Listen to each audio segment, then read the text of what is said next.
the construction Timbs, bro. Got my butters, bro. Yeah. Wow. Get my butters out, cuz. This guy, I can't even get through the thing. All right. What's You going hear me, on? son? Welcome in. Welcome back to another episode of the Format Podcast Live.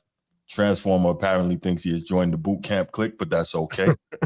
No, we do that. Biggie, shout out New York. You know what I'm saying? Pull the Timbs All good, out, baby. Right. Pull the butters out, baby. Throwing my clothes out the window, so when the wind blows, I see my polos and Timbos. Yeah. Oh man, welcome back, y'all, to another episode of Format Podcast Live, Sunday evening edition, and we got another NBA show for you here today. Some good topics, and I think we're gonna kind of put a bow on this 2026 NBA season. Got some good stuff. Looking forward to sharing that with you. You know what time it is.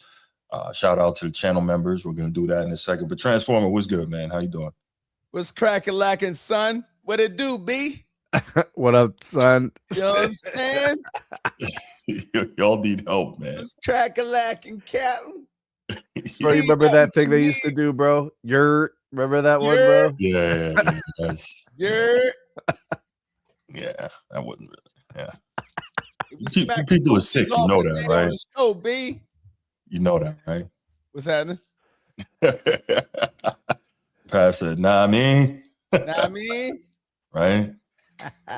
Oh, man. All right. So got some love for the Knicks here. Shout out to my people in New York City. Definitely.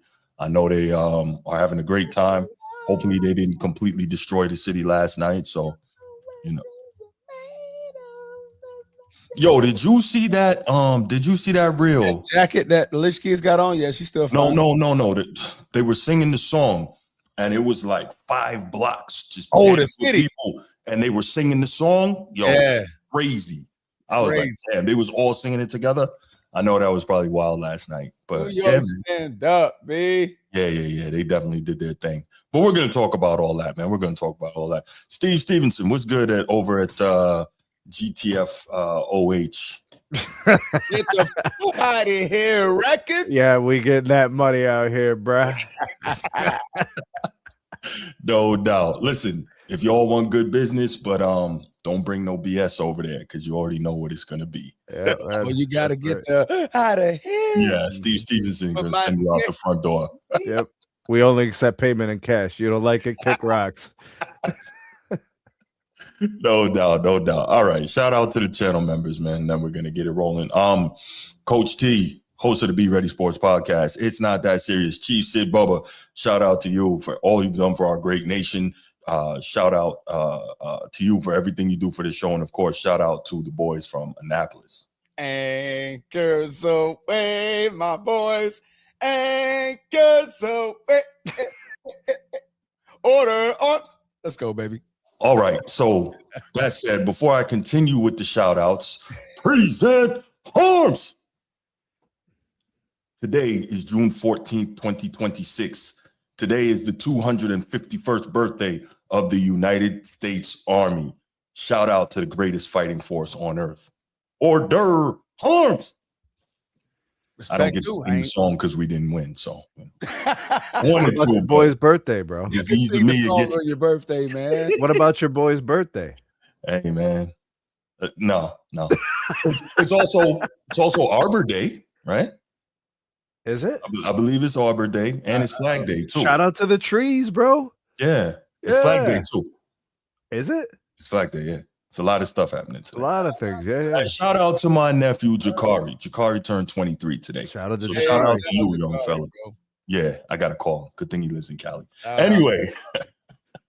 I know, right? Let's continue. So, Baltimore Bruce was good. Steve, king of the chat. Nino, Sneed got what you need. Number 1 contributor. Micah, D Ross 881, and Red Wolf 31. Appreciate all of you guys so much. All right, let's get to it, man. Quick hits. Let's go. Who wants to start with the quick hits? Who wants to start with the quick hits? Ooh, easy. Yeah, that's me. My bad. Go ahead. All right. So let's start the thing off and let's go ahead and get the itch out the way because I gotta get the itch, man. So it's game time again with the show. We're going to start off with a quick one, just a very, very quick hit. We have the choice between the top 3 wide receivers or the bottom 3 wide receivers. So the top 3 from left to right, you're looking at Antonio Brown, DeAndre Hopkins, and AJ Green. And you're looking at Julio Green, Julio Jones. Julio Green. Julio Jones. You're looking at Mr. 88 himself, Dez Bryant, and none other than OBJ. Now, the thing is, all of these guys are in their prime. Which list of receivers are you taking, the top row or the bottom row? You want to start, Snead? Yeah, I'm taking the top row. Top row. Yeah. Easy. Bruce. So. Yeah. I'm taking the top row. I think it's a unanimous decision. The top row problem. You know what it is, Transformer? What's that? Dez is in the bottom 2 of the top of these 6, and Odell Beckham. I don't think he's better than any of the guys in the top 3. I mean, he was really good in his prime. His prime was short. But like AJ Green was dominant for over a decade. Or what? AJ Green was a man. D Hop was a menace. I mean, CTE, what he did to old boy from Pittsburgh, Antonio Brown. But Antonio Brown, man, he returned kicks. Yeah, he was a vicious receiver. Correct. He was a blocking receiver. You know, like he just Julio was like an unstoppable force in the open field. But I think he's got the highest yards per game average in history too. Are we putting Dez as number 6 in this out of the 6? Yes. Okay, and then where are we putting Odell? Probably 5. That's what I'm saying. So to me, the top 3 are easy.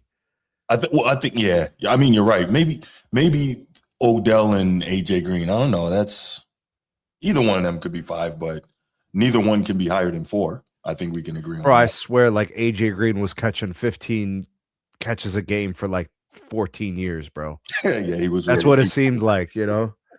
Yeah. For context, AJ Green, I'm pulling up the numbers right here. He had in his prime 5 seasons in a row where he had 1,000 yards receiving. That got broken up with a 964-yard season, followed by another 1,000-yard season. So you pick AJ Green, his best season, he had 1,400 yards, 1,426 as far as yardage. But if you wanted to choose OBJ's best season, you're looking at 1,450 yards. So even AJ Green's best season couldn't top OBJ's best season, which he had 3 back-to-back seasons of 1,300 plus yards. AJ Green not doing so. Okay. So fun fact. It's a nice little stretch there. Yeah. I liked it. Chat, what do you guys think? Are you taking a top row or you're taking the bottom row? Why are you choosing the top row and why are you choosing the bottom row? And again, all in their prime. So if you want to pick the best 3-4 years of these guys' prime, these guys are in their prime. Not talking total careers. We're talking in their prime. Who are you taking? There's a parade in my city. Yeah. Hold up. Not till Thursday, CO. Not till Thursday. Brooklyn. Let's go, man. New York, stand up. Man. We got Butters on deck. Let's go. Snead, quick hit. Yeah, man. We'll do quick hoops thing just because it's fresh. Obviously, congratulations to the New York Knickerbockers. Right. Knickerbockers. Amazing celebrations. I wish Rick James could celebrate. He'd be like, celebration, bitches. Right. The Spurs, man. I think the Spurs are going to run it back next year. I don't think all that much is going to change. I know a lot of people want to see a De'Aaron Fox move, right? Too soon. I don't think that's going to happen. Not yet. I think they're going to run it back. So just my quick hit. My prediction would be possibly addressing the center position, the big position. right, to be a little bit better, an upgrade over Luke Cornett possibly. I don't think much else is happening. I think they're going to run it back mostly. Yeah, I mean, I could definitely see that happening. Like I said, the De'Aaron Fox contract is a little too soon for you to move. Like I said, that'll probably be another 2 years, like right around the time that Wemby, Castle, Vassell's contracts are about to get ready to get signed and re-upped on. I mean, right now he fits right now. So you can at least try him out, test him out for at least the next year or two. And like you said, tweak around the power forward, the center position to see if you can get some Wemby some help upon a block. So no, that's a good observation. Bruce, are you okay? Are you just zoned out, buddy? I'm good, man. You sure? Yes. Welcome back to Mother Earth. I'm good, man. Thank you. This guy. What up, Sean? Oh man. Fox will be making $60 million next year. I think it's 51. I think it's 51 million next year, and it goes up from there. It definitely goes up from there. Luke Cornett signed for 4 years. Did Luke Cornett sign for 4 years? Did he? Damn, I didn't know he had a long contract. He can help you in the regular season.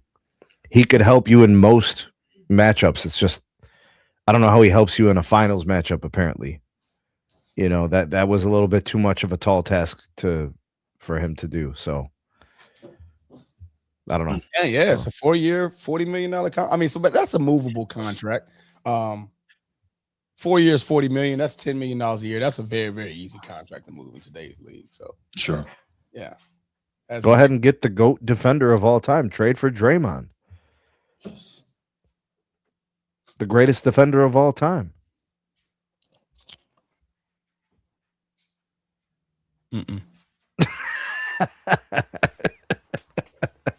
That's what they say. You know what? Me and oh, that's what he says. They don't say that. No, they say Hall of Fame. Bruce and I are going to. Yeah, but he's going to be in the Hall of Fame. Yeah, he will. See what I mean? I'm just saying. I mean, he's GOAT of all time. Yeah, come on. Yeah. Let's be realistic here. Yeah, that's terrible. I don't. Yeah. No. Let me see. Free agents in 2026. I don't even think there's any bigs worth mentioning in this. I mean, Hartenstein. That's going to be the only one. That's going to be the biggest. That would be pretty cold if he ended up in San Antonio. Yeah, that would be crazy. Almost like he's jumping ship. The team that beat us. Yeah. Let me see. I think that only matters if you're a star, though. Like as a role player, that doesn't carry the same weight. Let's go. Man, that rivalry just started kind of brewing. You know what I mean? Yeah, but again, as a role player, it's like, whatever. Freaking Rondo went and won a chip with the Lakers. Like, who does that? That's pretty crazy. That's very crazy. Rajon Rondo. Yeah, he was just trying to stay. Rajon. They didn't sit in the middle of the floor with the beans on. You know what I'm saying? With the kiddo and the trophy. You know what I'm saying? Like, man, I did it, man. Left Boston and got a real one. That's what he said. Left Boston and got a real one? Got a real title, yeah. Got that Laker John. Yeah, B. Yo, Bruce, you gonna take that, bro? Hey, what am I saying? DeAndre Ayton is not going to be a free agent. I think we have another year with him. Is it an option or something? I think it's a team option. Team option. Yeah, I think it's a team option. It probably ain't more than $8 million or something, though. Yeah, it's something real low. Let's see DeAndre Ayton's contract. E. Gibson said Giannis being moved. Probably not to San Antonio, though. Yeah, he's on a 2-year, $16 million deal. Player option, actually. It's a player option. He gets to stay if he wants. You think there's a market for DeAndre Ayton, bro? I mean, for more than $8 million, yeah. Okay. He's not a free agent there, Sir Brucey. He has a player option next year that he can exercise. But he can choose to be a free agent if he wants to. Yeah, decline his option and then be on his way. Or tell LA I'd like a little more money. Oh, yeah, absolutely. I mean, he only got that because he was free. What's up, man? All right. No, I'm laughing at Drew saying he only got that because he was free, as if he's some type of bum or something. Well, we're not gonna get into that. Gotta make him feel loved, then he'll give you what he can. Oh, I need love. I need When love. I'm alone in my room, sometimes I stare at the wall, and in the back of my mind, I hear my conscience call. Let's That go. was a song that really up, made New him. York! New York, man, stand up! I'm This in guy. Jacksonville yelling at New York. Right. You know, Got my Mace is from buttons Jacksonville, right? Mace is from Jacksonville. Mace is originally from Jacksonville. Like born in Jacksonville? Yeah, like he left here when he was like 12 and he moved up north. Yeah, he is from Jacksonville. So he went from Jacksonville to Harlem, but now he's right. But he talks like he's from Harlem. I mean, he's been up there a long time. Think about when you go somewhere when you're younger, you got to assimilate, right? Yeah. So he probably, 12 is early enough that you will, you know what I mean? Yeah. Bruce, all right. a quick hit. Yeah, I got a quick hit. So here's the deal, right? This for Bruce, because I'm freaking sick of it. I keep hearing this Angel Reese crap, right? No, I gotta address it, right? So Angel Reese this, Angel Reese that, Angel Reese this, Angel Reese that. All right, cool. So here's the deal. Angel Reese and Caitlin Clark, we know they have been at odds to some extent since college, right? Obviously, the year before they both left college, Angel Reese and LSU knocks Caitlin Clark and Iowa out of the tournament, blah, blah, blah. Angel Reese goes on, wins the chip. Cool. The following year, Caitlin Clark and Iowa knock Angel Reese and LSU out of the tournament in the Final Four. And, we know that they do not like each other. That rivalry has followed to the league, right? Nah, Sean, the fan bases are at odds, but they don't like each other either. We know that, right? So anyways, we know that Caitlin Clark coming into the WNBA got a whole lot of fanfare for the way she played, blah, blah, blah. All right, cool. Angel Reese is the polar opposite of Caitlin Clark, right? One's black, one's white. One is a defender, one is an offensive player, right? Right. The one who's a defender has horrible offense. The one who's an offensive player has horrible defense. They are literally the polar opposites of each other. One's a guard, the other's a forward. So anyway, they both have inflated perceptions of themselves. Absolutely. So they have some commonalities. Correct. Right. So here's the thing, right? I get a lot of, flack about Angel Reese. And so I actually looked it up. Angel Reese has slightly improved this season, right? Her points per game are up about a point, maybe a little less. Her rebounds slightly down. Her assists slightly up. Field goal percentage is up. Cool. Nice. Caitlin Clark, she has her points per game slightly up. Her shooting is improved from last year, but last year her shooting was completely in the freaking toilet, right? So anyway, the points per game are up. Her assists are slightly down. Everything else is about the same. The turnovers are slightly down for Caitlin Clark, but still terrible, right? Okay, so the point I'm trying to make here is, it's so funny how some people, when they're talking about Angel Reese, they want to laud how much she's improved when she really hasn't improved that much. Offensive game is still trash. But then they diss Caitlin Clark, right? Who has also slightly improved, but her defensive game is still trash. Like, they are very similar in a lot of ways, but it's just interesting how, and this is not just the Angel Reese fans, because the Caitlin Clark fans do it on the opposite side. I'm like, why can't people just be objective with the players they like? This is the thing. And I'm using Angel Reese to frame that because, but why can't people just be objective when it comes to the players that they like? I don't understand why this is so hard. Well, get done. It's always like a civil war. You need like two players, one loved, one hated. Then the other side of the table, it's the other way. With these two, because they came into the league at the same time, played against each other in a championship, they're never going to be able to escape each other. Mm-hmm. And then their fan base is just feeding into it, just adding fuel to the fire. Neither being objective about anything, just hating the other one. It's so 2026. to just hate the shit out of someone and then just try to tear them down as much as you can and then try to big up the other one. But what you end up doing, right? You overstate the improvement of the one, and then you overstate the degradation of the other. Bro, neither of them are great players. Correct. They're both very streaky within games themselves. They both do what there's they so do. many better players in the W. Like, why are we put so much time into these two? But like, look at what Asia Wilson's doing. We already know. And all these other, like, what's her name? She's really coming into her own. Is it Bucher?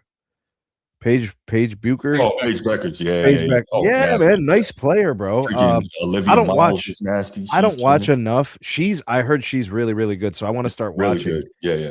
Because I don't want to watch Caitlin Clark, and I don't want to watch Angel Reese. I want to start watching for these other players that people are saying are getting really good really fast. Right. What's her name? Olivia Mills is the point guard, right? Olivia Miles. Yeah, I hear good things about her. Yeah, she plays in Minnesota. Last night we missed a freaking. Obviously, we're watching the NBA Finals, so that's going to take precedence. But last night, at the same time, Kalia Copper had 41 and Kelsey Plum had 43. Absolute shootout. That was in the same game? Same game. That's never happened in the W before. Damn, we missed it. Yeah.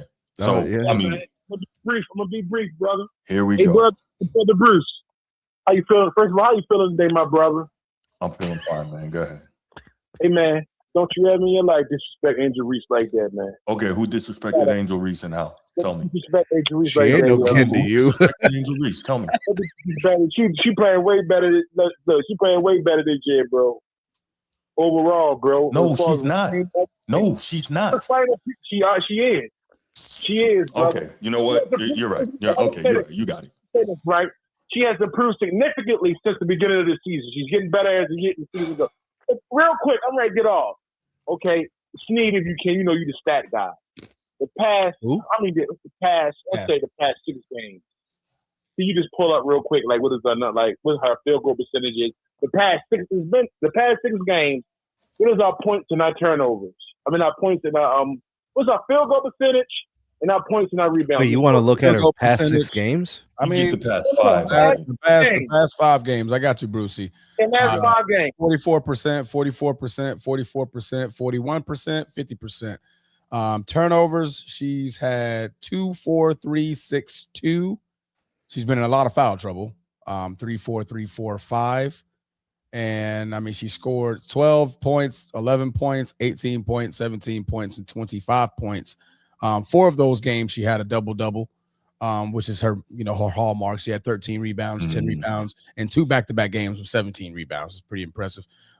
Then she was short with a 25-9 game. 3 assists. I mean, she's, dishing out the ball. 5 assists, 3 assists, 0 assists, 4 assists, 3 assists. But if you take the turnovers away, then they kind of negate each other. That's what was wrong with the 5 games before those? Okay, I got you. That's cool. Let me say this, man. Hold on. Notice what he didn't ask for. He didn't ask for Caitlin Clark, right? There was Caitlin Clark. I mean, she's playing well. You see how we do, but you see, No. You would have ignored that if I didn't mention it. But it's okay, man. You like who you like, whatever. She's playing well, man. But you ain't got to talk about her game is trash. And you ain't got to do all that. No. I said her offensive game is trash. It is. Caitlin Clark's defensive game is trash. Same way I can say one, I can say the other. Like, why is it so hard for you? She is what she is on offense. She's going to give you between 10 and 15. She wants to shoot between 40, 44, 45, 50%. I mean, there's a post player. I mean, she's, I think, let's put it like this. Was our body language, like a couple moves she didn't hit. Like, she's playing better, bro. Over like falls the whole grand scheme of things. Okay, but why don't I hear you say the same thing about Caitlin Clark? Then why don't I hear you saying Caitlin Clark is playing better? Why don't I hear that? Because how can I say this? Exactly. But she's a defensive liability. Okay, Angel Reese is an offensive liability. She's a spoiled brat, brother. She's a flopper. But she's good at what she do. She's a great assist girl. She turns the ball over a hell of a lot. But she had like 30. Her, what's coming out like 34, The 35. same night Angel Reese had the 25, I think Caitlin Clark had 32. But funny, Right. I didn't get a meme from you from Instagram on that one.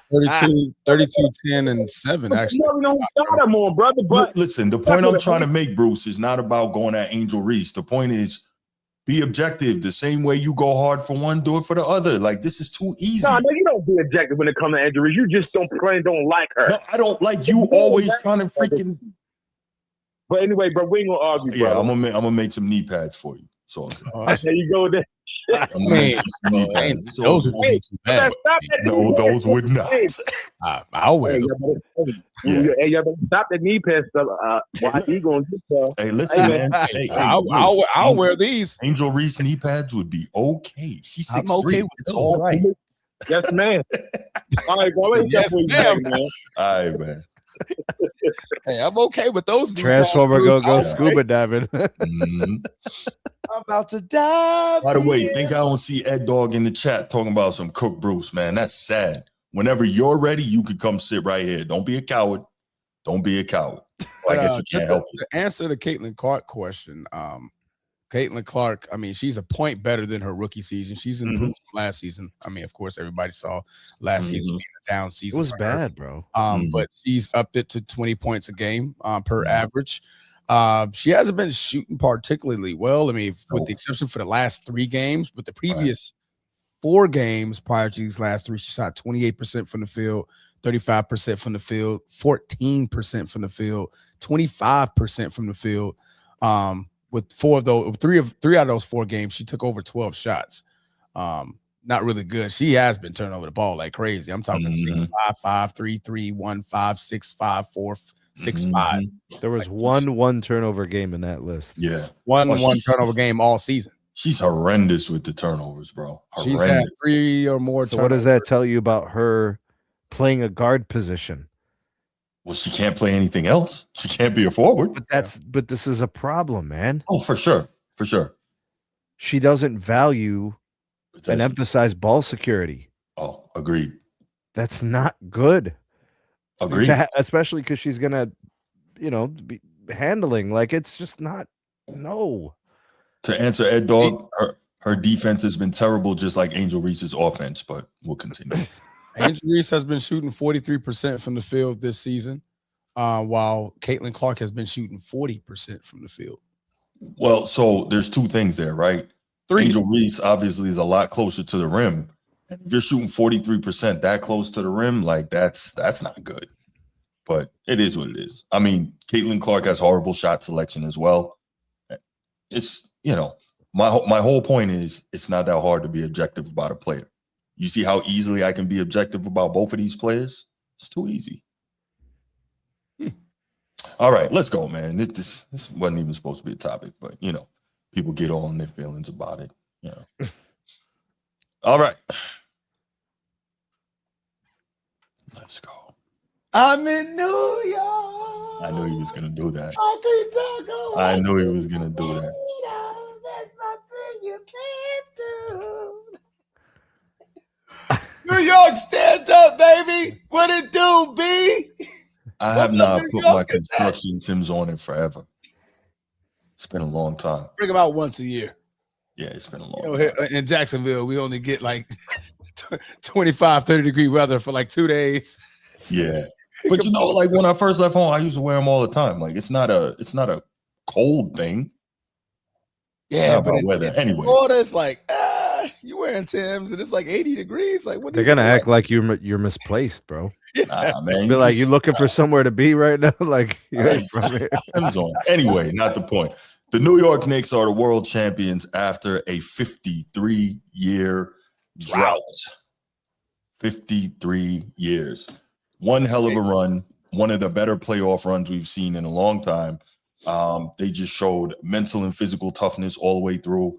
This is a freaking team that, they did it all, man. They did it all. And, man, what can you say? What can you say? You saw one of the toughest teams. Sure. In, I would say, probably the finals in like a long time. Yeah, they were getting beat most of the series. They were, and it didn't matter. And we'll talk about that later. But they were down double digits in every game in the finals. Every single game, they were down double digits. But it didn't impact the outcome of the game. Right. No, I'm just saying that just shows you how tough they are. I agree. 100%. Like that, like, the San Antonio had multiple games where they got comfortable because they got a huge lead. And the Knicks said, you must didn't see us last game. Would you characterize a transformer like it's almost like the Knicks needed to wear out the opponent? Yeah. That's what it seemed like, because in the second half. That's an interesting perspective. Because in the second half is where you saw separation the other way every time. It was never the Spurs coming back in the second half or extending the lead. It was always the other way. It was the Spurs, flying out, jumping out to a crazy lead, and then just the Knicks wearing them out. Mm-hmm. Yeah.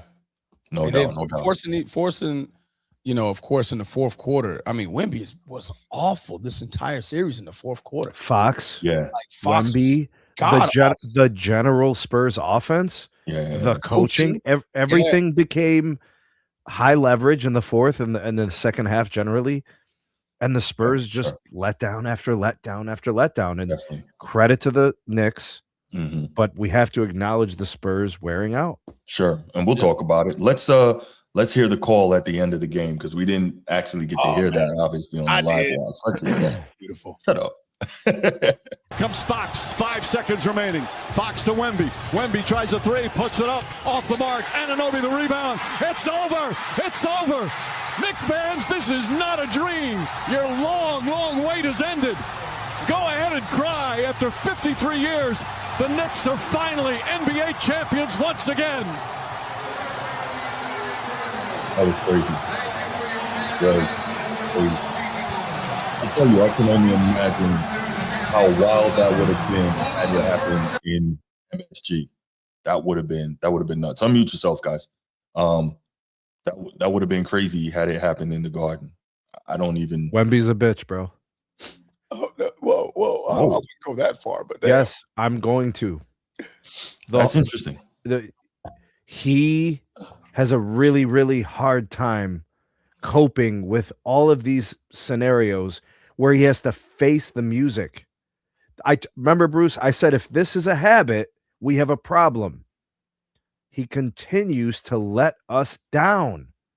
He has a hard time facing the music. He has a hard time dealing with the media. He has a hard time coping in losses. He has a hard time admitting he's wrong. He has a hard time adjusting. He has a really, really hard time with a lot of things. That's interesting. Okay, so like he walked off, right? The respectful thing to do would be to go up to your opponent who went to your coach. True. You had your opportunity. You could have saw him personally because you knew he was going to win the MVP. Cooked your ass the whole damn time. Yeah. So you could have shook his hand, congratulated him, and left. I have a question for you, right? And I never thought about this until I heard Isaiah talk about it, right? Because everyone gets on Isaiah for walking off the court, right? And so he explained it. I think it was some level of revisionist history trying to explain it away. But he explained it that when they finally knocked off the Celtics walked off the court on them, allowed them to celebrate, then went and checked them in the locker room afterwards, said, hey, congrats, win it for the East. I don't know if that's what Isaiah said, but Isaiah says a lot of things, so it's iffy. The only thing I'm asking you, Sneed, is do you think, what would you say if you heard that Wemby did, and I'm not saying he did, but if you heard that Wemby did it that way and allowed these guys to celebrate their championship? Fine. But his coach did it. Yeah, well, the coach just still happened to be standing there. Jalen walked. They walked towards each other. Okay. Listen, I'm not trying to make excuses here. I'm just saying you're on the floor with those guys anyways. Sure. They could quickly just dap, and that was it. I don't know. Wemby was on the floor, bro. There were players on the floor. I don't know. I'm not. I think you're being. Maybe you're right. Maybe you're right, bro. Maybe I'm off. No. I'm not saying you're wrong. I'm just saying there might be another way to look at it. That's what I'm saying. Ed Dog, if you want to join, man, you come sit right here, man. I'm about to block you in the chat, bro. You ain't gotta do all that, bro. Nah, never that. Transformer, what are your thoughts on what Steve had to say, man? Yeah, I mean, it was just, man, 53 years.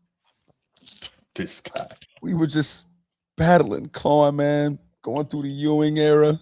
Yeah. Era. I feel bad for him. I really do. We couldn't get Zion Williamson, man. We couldn't get any good trades, man. I mean, Couldn't get Zion. I was about to say you don't want Zion. I mean, hindsight is 2020. At the time, he was a number one pick. You know what I mean? But that's right. I got you. We were missing out on a lot of great opportunities with free Lost agents. out on Jeremy Lin. You know what I'm saying? It's like, we got Becky Hammond. You know what I mean? Saying that we can't do it. Word up. We can't do it with a short point guard as our leader, man. And he was resilient. Not only was he resilient, he's our MVP. He dropped 45 in the closeout game on the road. I mean, it's beautiful, man. And what did Wemby do? And what did Wemby do? Spike Lee had season tickets for 41 years. Spike Lee finally gets to hold up a trophy. Yeah. Now he gets to do the right thing, bro. Wow. Yes, he does. Day one, and then the day we won, bro. Holding it down, man. It's beautiful, bro. I can't. Let me put my Timberlands down. Hold on. My bad. Them butters was getting real heavy on my shoulders. But no, man. It was about to get on some MOP, stomp somebody out later. Yep. Damn. Shout out Wu-Tang for delivering the message at halftime in game 4. That's right. That's right. Them boys came out there. Wu-Tang. Wu-Tang. They try and tell them. They tried. New York Knicks ain't nothing to F with. Man, it was amazing, bro. Honestly, bro, like this championship, I don't think I've ever seen an NBA championship where I felt like my team won. Like, this is how amazing. I think a lot of people felt that way. Yeah, this is how amazing this Knicks championship is. Just to see, them clawing from series to series, sweeping, Cleveland, sweeping Philly, and just dismantling the Spurs. Everybody actually wanted the Spurs to win. Huh? Who actually wanted the Spurs to win? I did. I picked them. No, you picked them, but did you actually want them to win? I didn't care who won. Either way, I thought it was good for the league. So yeah, I think more people on a personal level had a rooting interest in the Knicks. In the Knicks, man. You want to see that, man?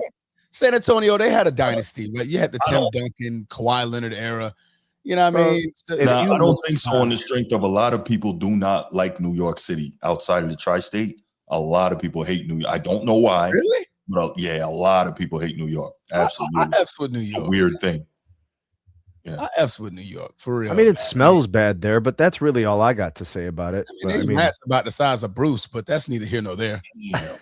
It's big rats. Master Splitter. Big rats, bro. But Master Splitter is around the corner, bro.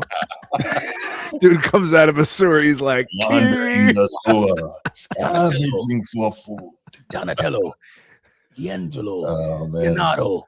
Leader.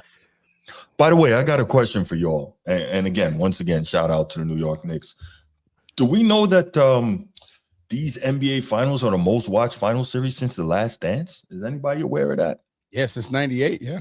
Amazing that LeBron helps when you have the Knicks in the finals. I'm just saying. I mean, from what I was told, LeBron is the only one that anyone cares about. So I just thought it was interesting that he. Who said that? That's a little disingenuous, Bruce. Who said that? That's actually disingenuous. We all know that the world has been waiting for the Knicks for 53 years. And the Wemby factor, right, Transformer? And the Wemby factor. That's disingenuous. That is extremely disingenuous. It's not. Hey, Eddie, you got the right to call that man disingenuous now, because that was by far a huge hard would reach. you look at that? That's a hard reach. 2016, 32 Game million. 7. What's that mean? Game 7. That was Game 7. Oh yeah. That was a very But what I'm saying is, on average, this series is the best ratings in the NBA Finals since 1998. So on a per game basis. Yeah. I mean, every game was close. Yeah. Biggest Game 3 audience since 1998. I mean, almost every game had an epic choke. Yeah, most watched Game 4 since 1998. And we don't even have the numbers yet for freaking Game 5. That probably was insane. Blow out the water. We'll probably get that on Tuesday. So, I mean, I was just saying, Yeah, this is not a LeBron topic. But again, I mean, you got the reverse knee pads on, bro. That's crazy. That's The not reverse reverse knee pads. That's just pads. me. That's just me crazy. saying, you know, We got to saying come up what with it something was. for that. We can't just say reverse knee pads. Yeah, I call it the LeBron negative enthusiast. That's what Bruce is. He's the LeBron negative enthusiast. I'm a We got to truth come teller, up with something for this. Not a hater. Right. A hater is such a, just kind of a bland meh term. Like, oh, that's a lazy type of. It really is. Very lazy. He's a LeBron negative enthusiast. It sounds brilliant. Makes you think about it like that. Am I that? I might be that. I'm a LeBron negative enthusiast because it sounds smart. Like I'm taking calculated, detailed risks on how to be negative towards a player. Really? That is you. Because that's disingenuous. You got Victor Wembanyama, the person that everybody was caping up for 2 years prior to this man entering the league. You have this man in his third, you can actually say his first full season in the league. Catapult to the finals, knock off the champs, right? So you had the Southern culture of Texas, Bama, and all them. They're like, okay, let's go Spurs. They're watching for Victor Wembanyama. You got the overseas factor of France and everybody just looking and hoping and praying for Wembanyama to win this title. And then you got the biggest you say this all the time. That's the biggest media market in the world is in New York City. And you have them with a legit chance of winning the finals, let alone they haven't made it since 99. 99 against the same team, by the way, right? Against the same team. And yet, you talking about LeBron Raymond James Sr. I'm just saying what they tell me. What are you talking about? I'm just saying what people tell me. That's all I'm saying. But the man, LeBron is a draw. There's no denying that. He's been the biggest draw in the NBA for the last, 10 years? 10, 15 years? He's been the biggest draw. That's not a lie. That's not. Did I say it was a lie? Did I say that? But I would say the LeBron draw goes back to the 2000s. I mean, you can. Yeah. He's been the biggest draw. Did I ever say he wasn't? Did I? Yeah, but what did I? The whole fine? I think what Bruce is trying to do is he's sticking it to the narratives that are overstated from the side. The side. It's not about LeBron. It's about the side. I told you about the Civil War, bro. We talked about this. Yeah, Captain America, Iron Man. You're right. There's Civil War happening, and the side that Bruce is opposing, it's not LeBron. It's the side. There you go. The side, Sneed. Yeah. Anyway, come on, bro. It was the middle of the series, and he was talking about Mike Brown winning a chip and destroying all that. We knew it was coming when this is all going to happen. We knew what Bruce was going to do. It was crazy. That was a crazy comment, Sneed. I was still flabbergasted. Was that game 2? That was definitely game 2. Yeah, definitely game 2. Game 2. Oh well, the prophecy, Bruce, with the prophecy, bro. Like what? Yeah. Wait a minute. So come on, man. Young Disciple said, "Did any game reach 32 million?" Well, no, not 1 through 4, and we don't have the ratings for 5 yet. But what was? I don't understand how 1. 4 was 21 million. 21 so million. There's a chance that game 5 could have been game 5. Yeah, it could have. But my thing is this: I don't understand why we're gonna tout one game, shooting up like that, the 32 mil, which is incredible, by the way, over the average of multiple games, right? Well, what did 16? That's like I play 10 games in the league. I score 30 in one game, and the rest of them are like whatever. What numbers do you have in front of you, Bruce? The Knicks 1 I've through 4? got 16.9 mil in game 1, approximate. 16.4 in game 2, 23.8 in game 3, and 20.9 in game 4. So there is okay, I got you. Mm-hmm. All right. So what about the 2016 numbers? They averaged 20.28 million viewers. Well, I'm kind of interested to see what it gets for a spread. So game 1 was 19.2. Yep. Game 2 was 17.5, Yep. Game 3 was 16-5. Game 4 was 16-6. Yep. So it's actually losing steam. Mhm. So there was the most interest games 1 through 4 were in game 1. Mhm.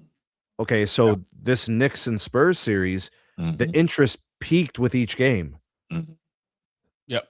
So they were moving different trends. Well, you know. But then the interest peaked back up in game 5, 6, and 7. Well, we don't have a game 5, 6, or a game 6 and 7 to compare, so we're how to look at game 5. Which I'm would you say, pretty Bruce, sure the Tuesday? numbers for game 5 might be crazy. I think they're going to be high too, because I think we're going to get the chance that it was a closeout game, right? So Right. But anyway, again, 38 million. yeah, 38 million was game 6 in The Last Dance. Yes, 98. All right. Wow. yeah, you know. So anyway, Sneed, I'm glad you understand my point, brother. Thank you. I do understand your point, sir. My other brother up there, he want to act like he doesn't know what I'm saying, but that's okay. This is about the Knicks, not that guy. You brought him up. I just mentioned something. Y'all try to take it into a topic. I just mentioned I made one statement. World champion Knicks. Okay. World Thank you, champion Knicks. Shout out to Jalen Brunson, man. I mean, what a game, will talk bro. about it, topic number 3. Oh, we are. Oh, we are. We'll talk about Brunson. I was, more. But still, he carried him. He carried him. And I'm assuming, are we going to talk about the Spurs? Or we just talking about Wemby in the next topic? Because Wemby. Spurs. Okay. I mean, well, the Spurs are going to get tied in, but specifically Wemby, I think that's okay. So we'll just keep it about the Knicks. Keep it about the New York Knickerbockers. Yeah, man. Okay. Yeah. That 45 on that earned. box score looks amazing. Doesn't it though? It looks amazing. Doesn't 14 for 27, over 50% shooting. That's right. 13 for 15 from the free throw line. Chip in, 3 assists, 2 steals. I mean, it's just the 40. It's the closeout game statement. Yes. How about every shot basically being a tough shot? Mm-hmm. Like big shot Brunson. Yeah. I mean, I think he had one open 3 to open the game. That was probably it. Yeah. Only other guard with a closeout game, 40 plus. A lot of free throws, though. In the finals. A lot of free throws, man. 15, yeah. 15 free throws. Yeah. Nobody calls him a merchant. Amazing how that works, isn't it? No merchant talk there. Victor Wembanyama with only 5 free throws. It's crazy. But we'll get to Victor later. But man, I mean, Karl Anthony Towns, I mean, he got in so much foul trouble. The boy only registered 2 points. But obviously, that's when that's when you can trust in a superstar. Because now Jalen Brunson has reached superstar status. When you can lean on a 6'1" guard, and he take it home, and Karl Anthony Towns on the sideline, like, oh my God, Brunson, he's just clapping hard. Nobody else had close to 15, over 15 points in that game. What happened, Bruce? Why do we have to do this? Brunson became a top 75 player in my book last night. Who's at the bottom? We always have to do. The problem is when you put somebody in these things, you have to push people out. That's the thing. You can't just put people in without somebody losing the spot. Yeah. I would say give him a couple more seasons where he's playing at an elite level. It was an incredible performance. Yeah. He's only had like 4 seasons. That's all. He's only had 4 seasons. You can't put somebody in the top 75 off of 4 seasons and not purely off a championship. Dame Lillard was a top 75 player. Yeah, he is. Oh, that one's an easy swap. Is it already after 4 seasons? Yeah, bro. I'm not that impressed by Dame Lillard personally. Just 4 seasons. That dude he's produced a lot in his career. He hasn't won. He's produced a lot. Yeah, because you're looking at the totality of somebody's career now. Yeah. 4 years against somebody's full career. So then I'm with you, Transformer. Let's just wait a few more years then. Right. Yeah, I would say if Brunson has but I mean, he's already off to a great start compared to Dame Lillard. Well, let's keeping it simple. Instead of that, man, just push out to, top 100. That way you don't have to do the uncomfortable business of pulling somebody out to replace them. Yeah. And no, not Reggie Miller. Reggie Miller is a freaking legend. Thank you. I don't know what it is with this dude and Reggie. Again, you guys are putting 4 years of Brunson's work against these guys' 15-year careers. No, but Ed Dog has a problem with Reggie Miller, and I don't know what it is. He does not like Reggie. I'm just really confident that Brunson is going to continue to play like all NBA, all-star. Mhm. You know, I think the playoffs in the Eastern Conference will roll through him now. Like, Yes. so I don't see much of that changing for the next half a decade or whatever. Yeah, I'm just saying, like, let it happen. Yeah, I'm with you. Before we have I'm those with you. That's fair. Yeah. That's fair. Yeah, Reggie Miller was crazy. Mm-hmm. Like, everybody, like, go back and watch Reggie. Like, Reggie been a problem. Yeah. Bro, But MJ crushed people's dreams, bro. Yeah. Tell him, Sneed. He's a Dominique Wilkins, Clyde Drexler, like all these guys just don't because of him, bro. It's just not.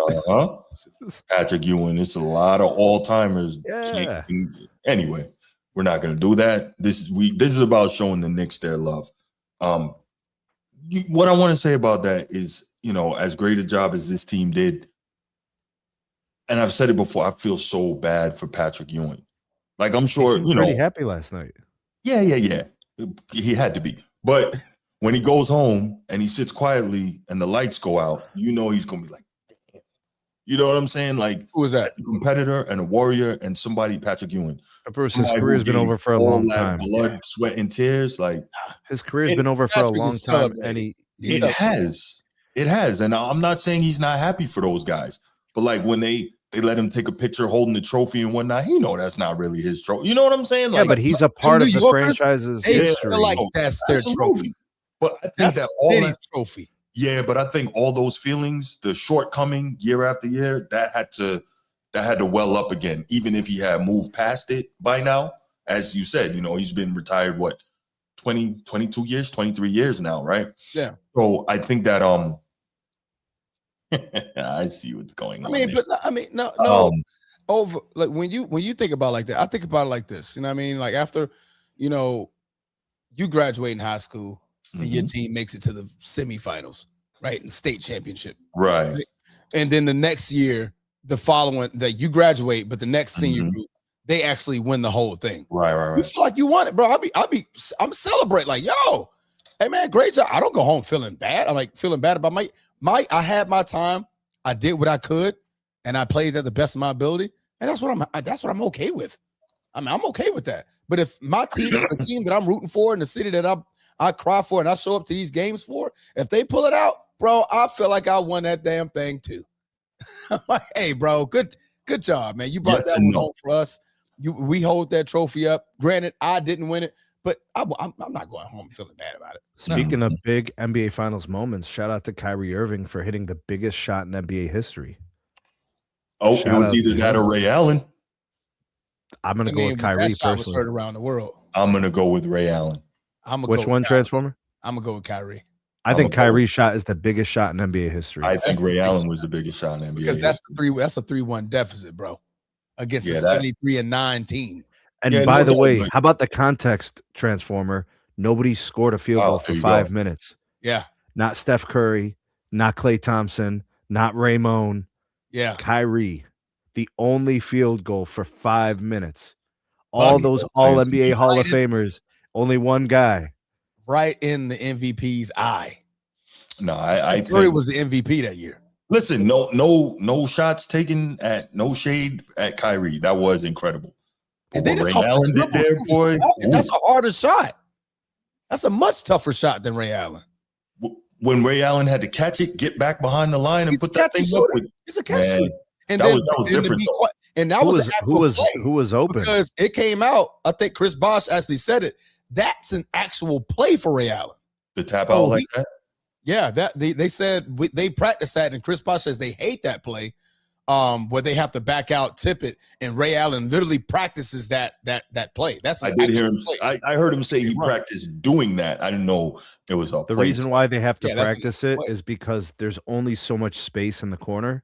Yeah, I guarantee you, it's about Ray Allen getting to the spot, making sure he's behind the 3-point line, but not stepping out of bounds. Right, that's crazy. Versus Kyrie, I'm facing you up off a dribble. Like, but Steph was defending. That was a fully challenged shot. Real quick, YD, I thought you were a Laker fan, bro. What is this? We were down. I thought you said you were a Laker fan.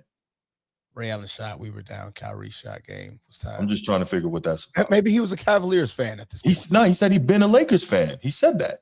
Oh, okay. Remember he said his mom loved Magic? He said he'd been a Lakers fan. Magic. I love Mama Disciple. Facts. Mama Disciple's good with me.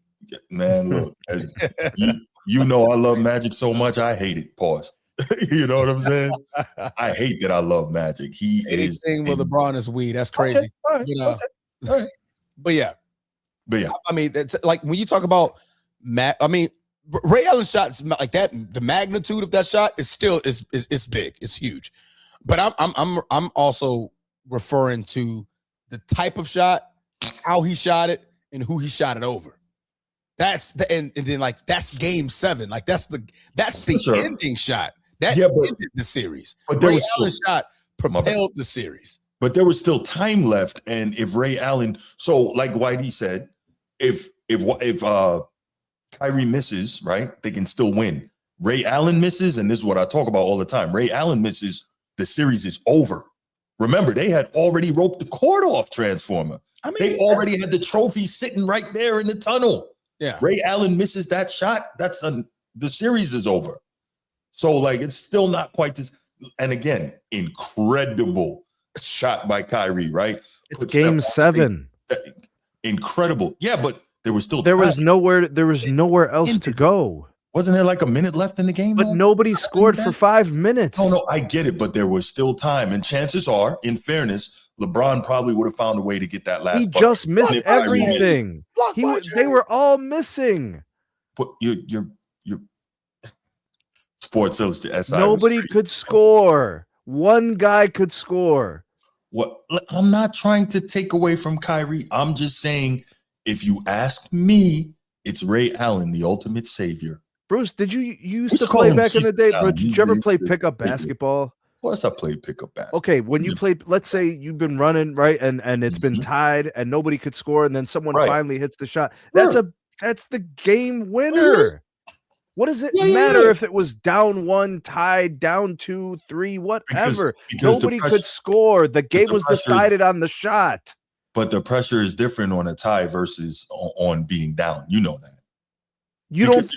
If you miss, and let's say if you miss and nobody else scores, the game can go into OT. Everybody was missing. But you're missing the point of what I'm saying about the pressure of the situation. In a tie situation, let's take. If there's no pressure, then why couldn't anybody score for 5 minutes? Hold on. You don't want. No, hold on. We're taking the. How do we get? This is supposed to be the Knicks, man. We're supposed to be giving New York. Because I'm putting Brunson. Save this topic. I'm putting Brunson into Kyrie territory. Big shots. Like Kyrie. Shots like Kyrie. He's like Kyrie. So, okay. But to your argument, right? You say Kyrie did this in game 7, right? So if Kyrie doesn't do this, theoretically, right? Because it's game 7, there's no more games to play. Let's say Brunson doesn't come through like he did last night, and boy, did he come through. There's still theoretically 2 more games to play in the series.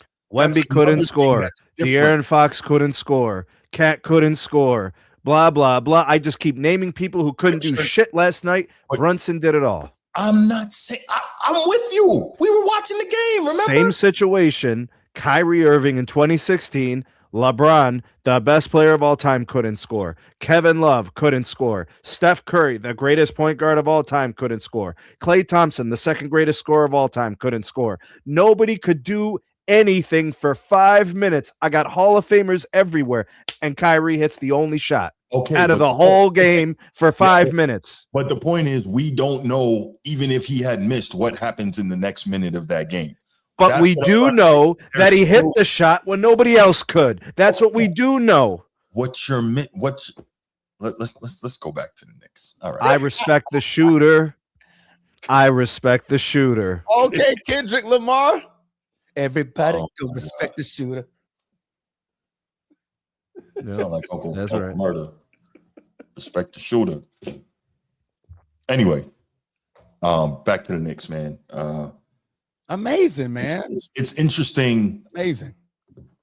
Brunson is great. I hate I hate the current sports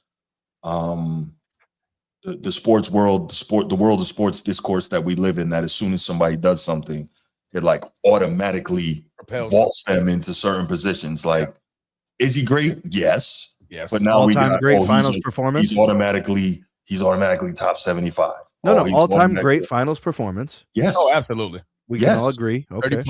30 plus in every game. Well, 30 plus in every game except game 2. Mm-hmm. Yeah. I mean, he showed up.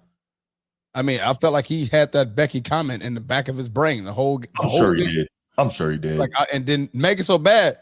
He even shot some of them shots on the reigning defensive player of the year. He's like, nah, I'm gonna put it in his eye too. He hit a 3. He hit a couple layups. Exactly. Yeah. Mm-hmm. I saw one time where Wemby didn't even jump. Just put the little floater right over. Wemby didn't even bother. I think that's the exhaustion talking. Brunson's contact. Some people belong and some people don't. You're right. You're right. No argument here. Pressure bust. Get pipe. better. And Get better. Boy, that man can handle pressure. Yes. Of course, we all know the Brunson burner was lit. Yes. I got it. Cat, you in foul trouble? Oh my God. You in foul trouble? Yeah. Got it. Yeah. No, that's on their neck. Yeah. And really, to that point, he wasn't getting much from the rest of it. OG Anunoby had a bad game. Like, Cat had a bad game. He wasn't Landry Shamet, bad game. He wasn't getting much from anywhere else. He said, hold my beer. Hold my beer. Mikal Bridges, 14 points. That was the second highest scorer behind his 45. Right. The second highest scorer. Mm-hmm. I mean, 5 for 10. I mean, he shot pretty efficient. Josh Hart chipped in 13, 11. That man is such a hustle box. Hustle box galore. For sure. Cat was only able to play 23 minutes. Mm-hmm. I mean, only registering 2 points. Of course, he had that, foul trouble. He ended up fouling out of that game. OG Anunoby decided to have a cold game in game 5 in the closeout game, but without him, they're not even there. So I'm not even going to give him slack for that. But this was the game where your superstar show why he's him. Becky, hold that. He said, Becky, hold that. Mm-hmm. Hold that trophy. This is the same one you said, it's only Steph Curry is the only one that was able to do this. Like, not mentioning Isaiah Thomas, but, Steph Curry's the only one. I want you to put that next to Steph Curry's. Yeah. I mean, like you said, he did do it. I don't know what it is with Nino and Clyde the Glide. He has a real problem with, that Nino is always taking shots at Clyde the Glide. I don't know why that is. Oh, because of his finals matchup against the Bulls? I have no idea. Maybe. Oh, but I don't even think Clyde played as bad as De'Aaron Fox. Right. I think he averaged like 25 in those finals. I'd say he was giving Jordan that work in some games. Yeah. Fox gave nobody no work, no games. Unfortunately. Gave no work. Man went ghost. He was like a fox in the woods. He had to go find him. Yeah, he averaged 25 in the 92 finals. I think the bigger problem is, of course, what Michael did overshadows so many other guys. That's testament to Mike, not degradation of the others. Yeah. Anyway, he's the top 5 point guard in the NBA right now, indubitably. Yes, absolutely, 110%. Yeah, it's not even. I mean, you got shot with Shea. Shea will be your first. I forget. Luka's technically a point guard, ain't he? Yeah, we count him as a freaking point guard, so he counts. Give me another one. That's about it. As far Detroit, Cade Cunningham. Yeah, Detroit. Yeah. Cade Cunningham. He's the man. Donovan Mitchell is a shooting guard. Trae Young. Trae Young, he's a point guard. He's a point guard. I'll definitely put Brunson over him, though. I can agree with that. I'll put Brunson. So that's only 3 that I can name so far. Yeah. So Luka, Steph. No, Steph is a shooting guard. Yeah. Yeah. Well, but they listen. Label him a point. Yeah, they do. That's why these fools are talking about he's the second best point guard of all time. Well, that makes sense. All right, so it does not make sense. He is not the second best. I'm just saying, as far if you want to be technical, I got you. How they got it, you know what I mean? Okay. So Steph, Luka, SGA, Cade, and Brunson. That would be your top 5. Talking current point guards right now. No. I got you, YD. I'm just saying I don't I don't see him. Nobody considers Steph a point guard. Like that's what I'm saying. He's like a tweener. He's an off He's a guard. masquerader. Yeah. Yeah. He's a point guard. He started his career as an actual point guard. He did. Yeah, he did. And maybe had Mark Jackson stayed, he'd still be one. But yeah, you know.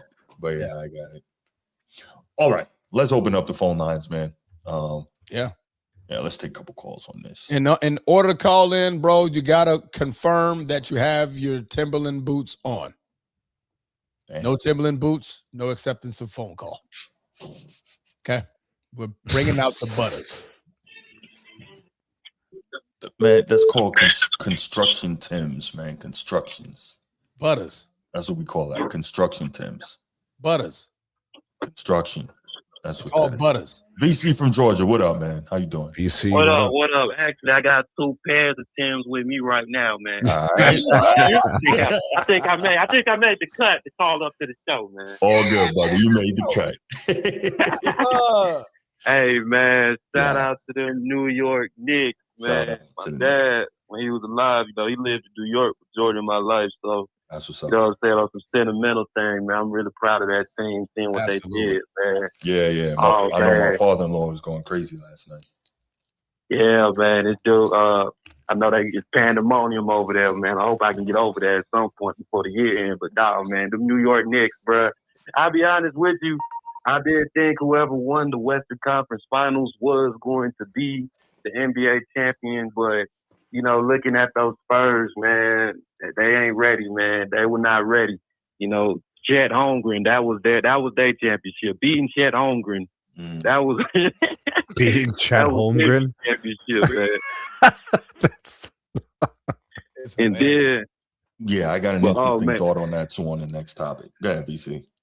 Then this dude, man, Jalen Brunson, man. I mean, just went out there and performed every game. Maybe like game 2, he did all right, but, just came up, he did what big players do. He did what number ones, what a superstar is supposed to do anytime that you're on these stages. So you got to tip your hat off to these guys, man. Mm-hmm.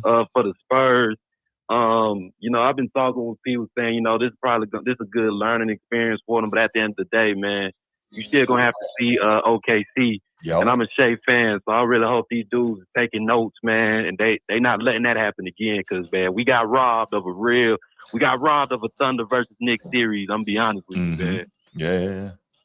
No, for sure. But, all right. But now, before I go, though, y'all seen this video with Wemby telling the I'm going to talk to y'all never? Yeah, I saw that. Yeah. Okay. I don't know what that was. Bro, I'm telling you, Bruce. I got thoughts on Wemby. Wemby got some coping issues, bro. I got sounds from the post game. We'll talk.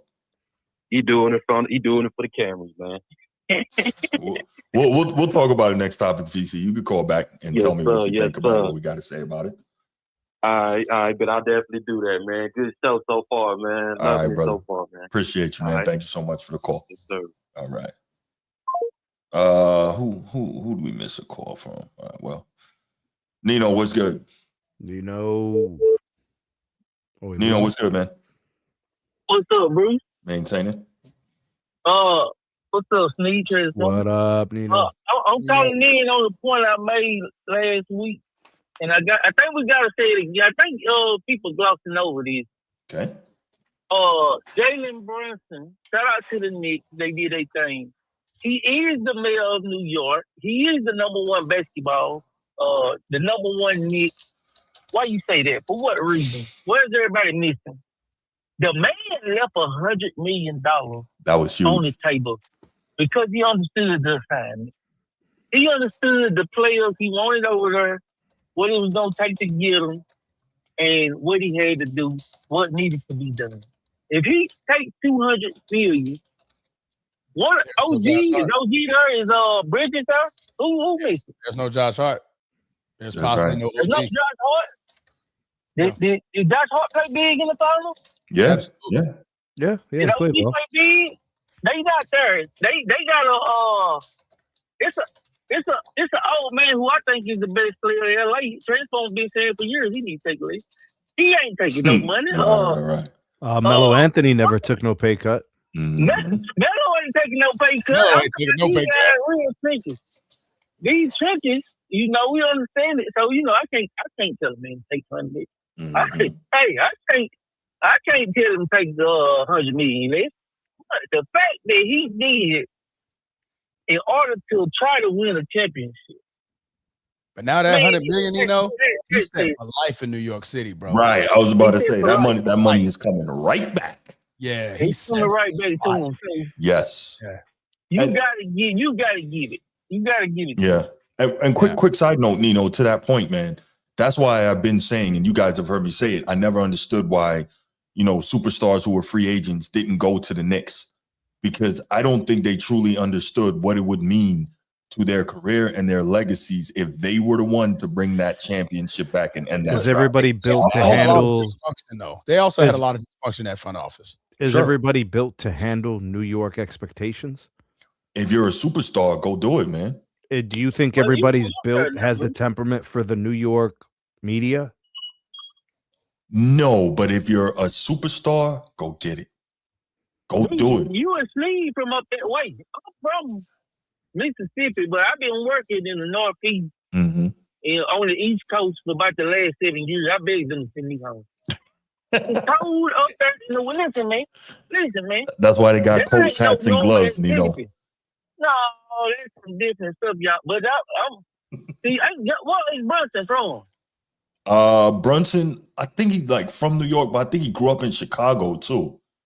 See, all that play a part in the fate. And Brunson, he probably got real New York ties from the being around there and stuff. Oh yeah, so he doing it for the real love and the win. His legacy, to me, a man taking $100 million less, I gotta give it to him.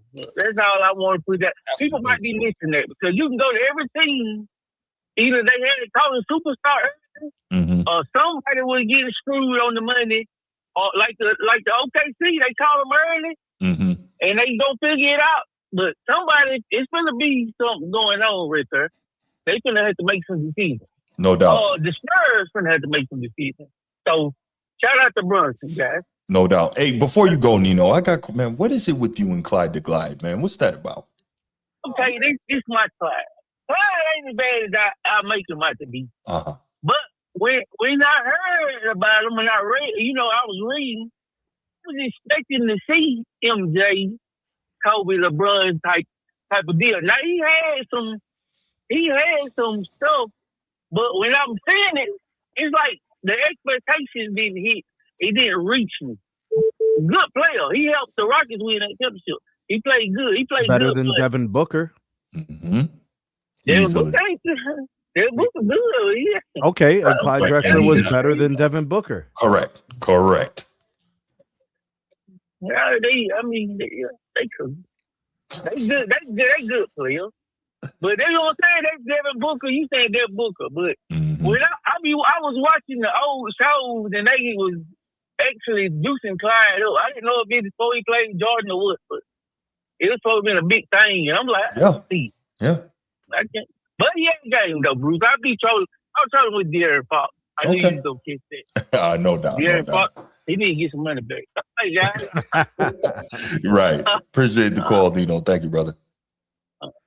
Unfortunately, that's not how it works. Bruce, call back in. We'll take your call and then we'll go to the next topic. Bruce only. Want to make sure we get that. Come on, Baltimore. Let's go.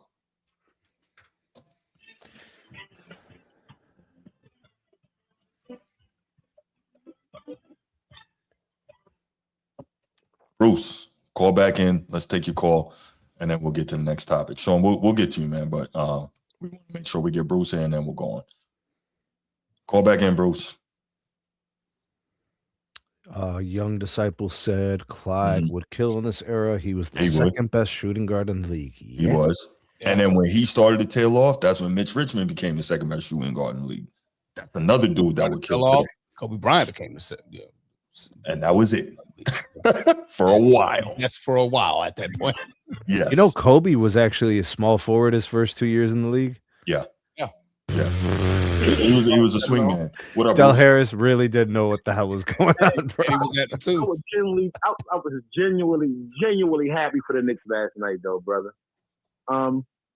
When you talk about Wemby, I'm gonna lay him out about some things that I truly didn't like what I saw. In Hold on, save it for the next topic. Save it. Knicks world champs, bro. Oh, okay. Hey, listen. I know I'm staying on topic. Thank you. OG Anunoby.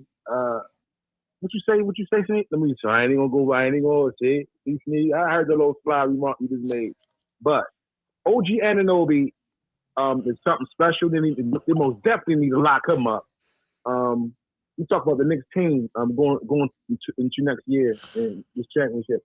I remember when the Knicks first got OG and Stephen A. Smith, mouth almighty, on ESPN talking about, that's a bad trade and all this stuff. They talk about Brunson and what's going to do nothing. All the ESPN guys. I went back and watched. All of them didn't like that move from Brunson to New York. And I didn't like it either. A lot of people didn't like it. A lot of people didn't foresee fit. No. Let me say this. Shout out to the ownership. They made those shrewd moves. They had a vision, obviously, and it came to fruition. It took 2 or 3 years, but it happened. Moving Randall, moving Chinko, giving up all those picks for what's the kid name? Mikal Bridges. Mikal Bridges, giving up all those picks for him. Man, listen, it came to fruition. It worked. Shout out to the ownership and the general manager, whoever made the moves up there. Leon Rose. Brunson. I hear you ain't talking about Reggie Miller and Brunson. I'm ready to get off. I ain't gonna make it quick. I don't want to make this no big long debate. Is Reggie Miller better than Brunson? Career-wise, yes. Not comparable, but career-wise, yes. Career-wise, as far as like Reggie was a catch and shoot guy. Reggie couldn't get to the rack like that on his own. He wasn't a guy who could get you a bucket on his own. Tell me you didn't watch Reggie Miller without telling me you didn't watch Reggie Miller.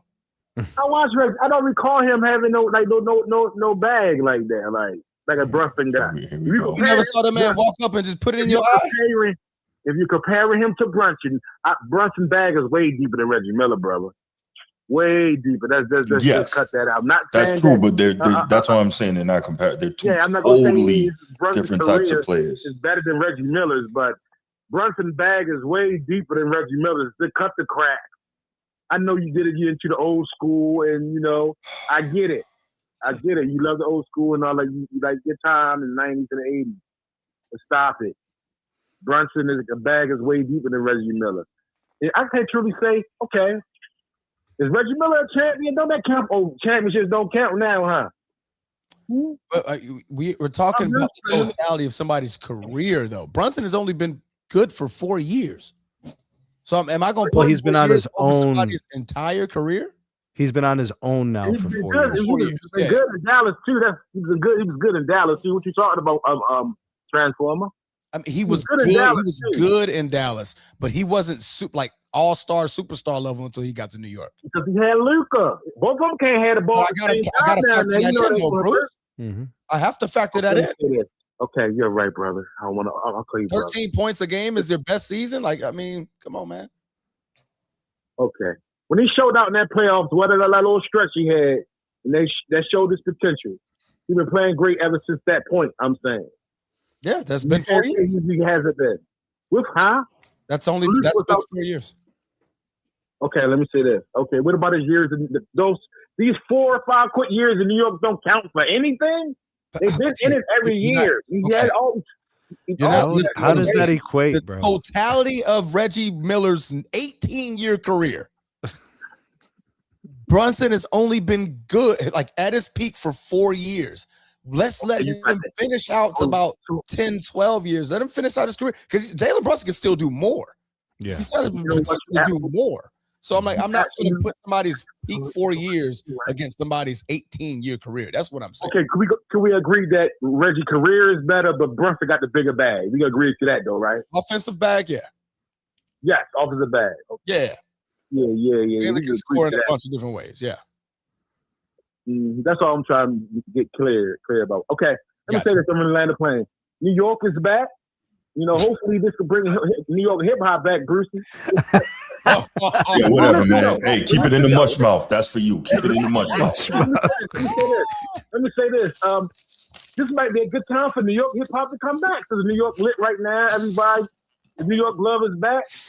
Come on, What man. are you talking like Tekashi 6ix9ine? What you saying, bro? No. These New York DJs stop playing.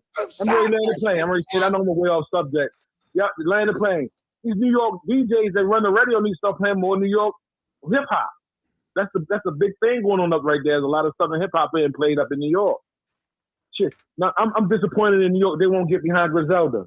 You know what I mean? Because they from Buffalo. You know that's a Buffalo. Yeah. If you ain't from the city, you ain't from New York. That's how the New York City cats carry. Am I right, Bruce? He got a point. They don't play Griselda like they're supposed to. Like there's New York and Buff. That's down. It's not down. We all the rest of us real rappers. You're not a borough. I mean, you're not the borough of New York. So and they got the essence of hip hop in Buffalo right now, Griselda. So, but they won't get behind New York City. Won't get behind Buffalo. So that's the problem. But yeah, man, hit your boys back on the next topic. All right, bro. All right, bro. What's that light skinned shorty name from New York? The rapper. She trash though. But she got a fat behind.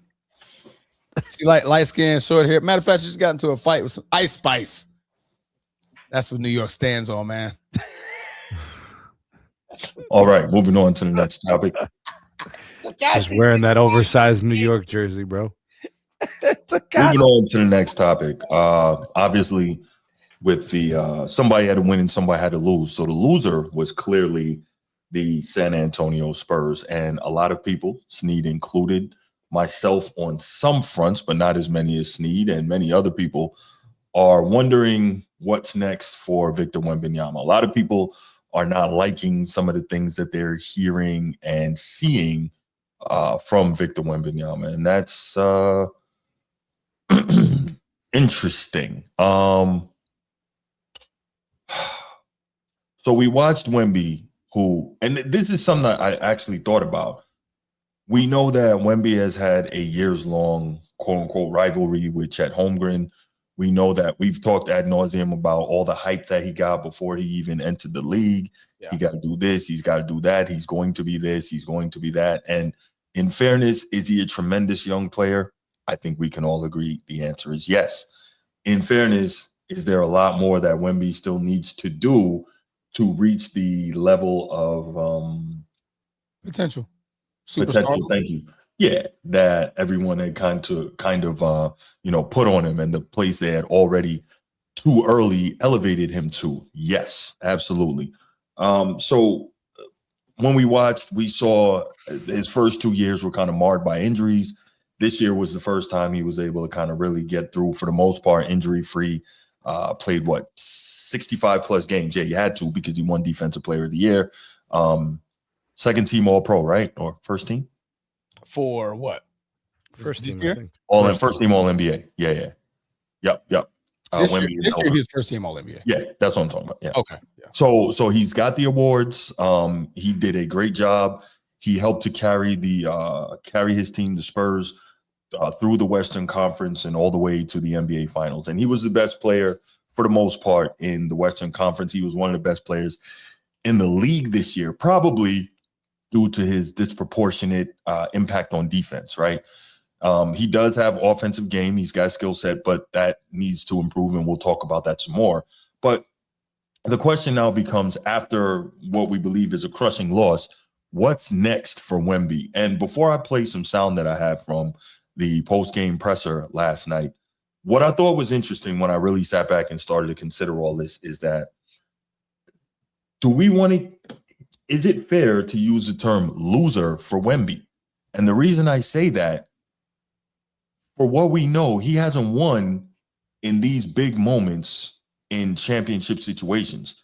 The reason he hates Chet Holmgren is why? That U20, the United States and Chet Holmgren beat him in France, runner-up.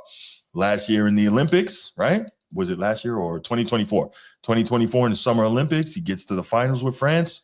The United States beats him, runner-up.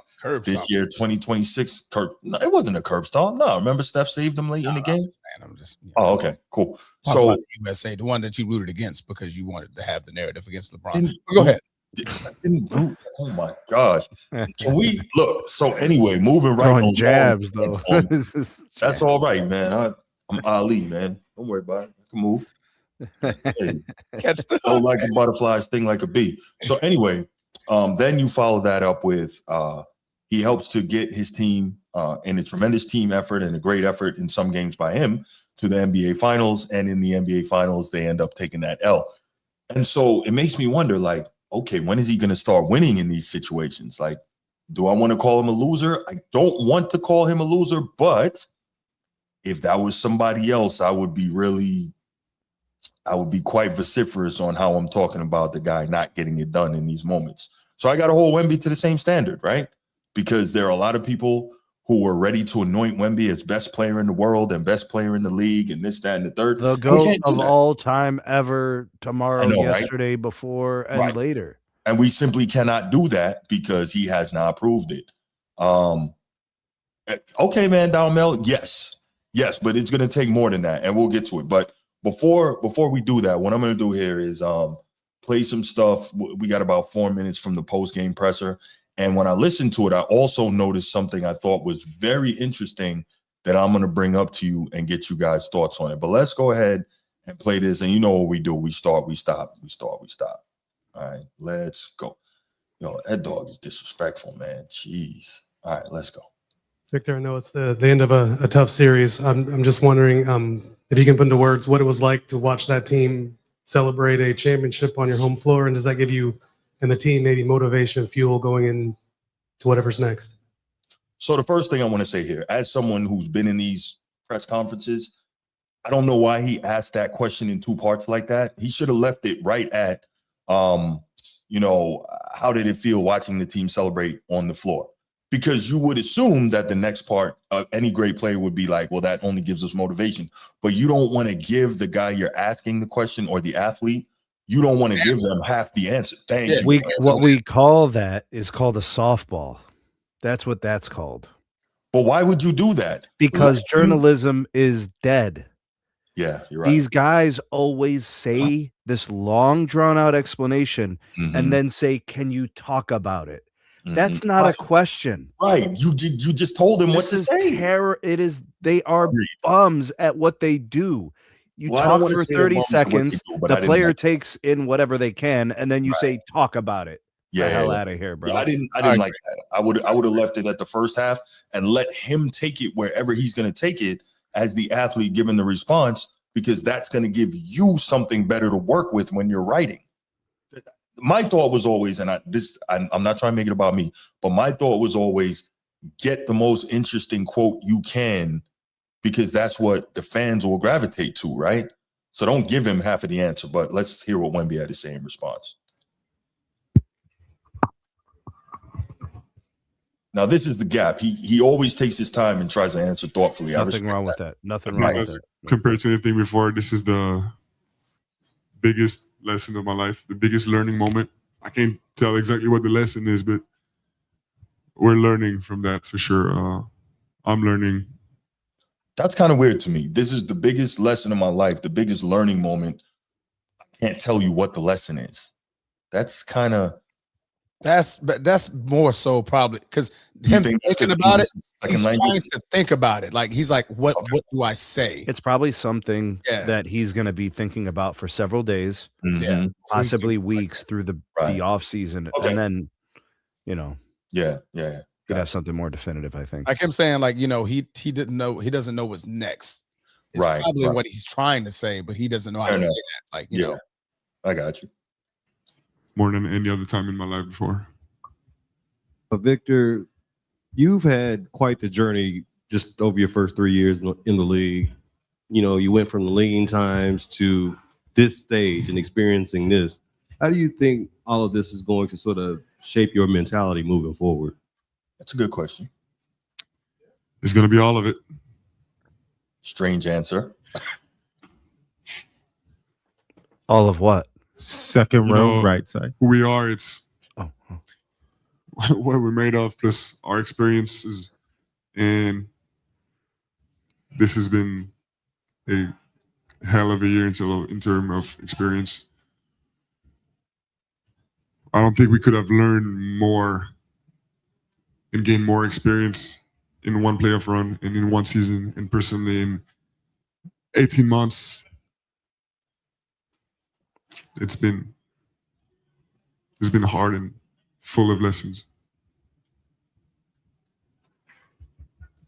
Victor, I know, again, it's too early to process maybe, but when you are going through this summer, do you think there's anything from these last few games, few months, the whole season that's going to stick with you that you're going to think about the most as you prepare for next year? Absolutely. What I'm pissed about is that there's probably 100 games before we can be back in finals.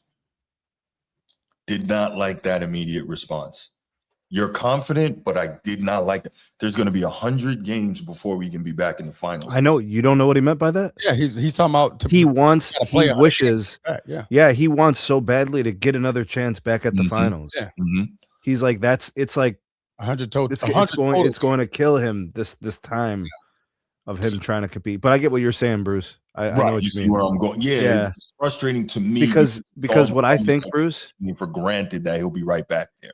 But what I think it is, Bruce, is what you wanted to hear and what I wanted to hear was him saying, we have this next regular season to rebuild, regroup, redevelop, reinstall, take fix, the lessons address. that we learned. Right. Yes, and then get another chance at the playoffs. And then, Right. Yeah, so I'm with you, like, bro. you got to think, Snead is very good in English. Yes. He's a teacher. Right. He knows how to formulate that type of opinion. Mm-hmm. He basically broke down exactly. That's probably what Wemby's thinking. He just don't know how to say it in the way that Snead is putting it. Right. The way he's saying, like, 100 games, he's saying, "Oh, we coming back. I'm just mad that I got to play 100 games to get back to this damn game, to get back to game 5." You know what I mean? So yeah. So something else I noticed, right? I didn't, and I've got some more from the post game here, but I didn't include it because there were 2 questions asked by embedded French reporters, right? And I had to listen to it a few times to get it. But I noticed that throughout this, he never says in English, I don't think he said in English, I could be wrong, but I don't recollect him saying, I need to get better, right? But when he responded in French, and I don't know if that's by design or what, when he responded in French, he said it. And I'm like, that's really interesting. I didn't know if there was somebody, like, he didn't want to say it in English, but when he responded to the French reporters, he did say it. Like, at one point he said, clearly, we weren't ready. And he may have said that part in English. He said, we weren't ready. I wasn't ready to win a ring. I have to get better, blah, blah, blah. And I'm like, so maybe there is something to Bruce, to him being careful when he speaks English. There may be something. And he doesn't feel that same freedom and expression in English. But I like that he actually said it to somebody. Right. I mean, so it's not like he's withholding information. Yeah, but when you that French stuff, it gets broken down in English context. Yeah. But when you hear him speak English, he doesn't appear to have too much difficulty. You can tell he's been working on it for a while. But his answers, some slang, some idiomatic expression, which is not generally indicative of someone speaking a language as their second language. But Bruce, when he responds to the French reporters, his answers are more complete. Yeah. They're 8 sentences, not 4. Yeah. They're 7 sentences, not 2. Mm-hmm. He didn't say all of it in French. Remember when he just said, what are you going to do? He's like, all of it. Right. He didn't say that when he was responding in French. In French, he offered a whole paragraph. Yeah. I didn't want to include that part. He's emotionally disturbed as well, right? So when you're emotionally disturbed and you're trying to think about what you need to say in a second language, you're like, all of it. Because right now I'm pissed. But when it gets to French, blah, blah, blah, and then you kind of start spitting it out because, like, I know what I want to say in French. Yeah, and I'm American, I might come off way wrong. No, that's a great point. In English. Go ahead. It's a great point. Yeah. So I don't know how to say it in English, but I'm gonna have to, hold that inside of me and slow down, wait, and execute for 100 games. Pause Wemby, bro. Yep. Every team you face so far, you guys always found a way to get over the top eventually. What did you learn about how hard it is to win the finals against this Knicks team where they kept coming up with answers? Brunson just could always score no matter what in the end. I learned one of many things I learned is the margin of error is very, very thin. That was that is a great comment. Real, I like that. It's a great response. Our domination stints are absolute. We absolutely dominated for most of the series. But our errors, our mistakes are punished so hard. So a lot of you can hear him breaking it up because he doesn't know the words fully, like punished and yeah, but I understand what he's saying. Yeah. The Knicks made them pay for every mistake in the fourth quarters. But that's what champions do, isn't it?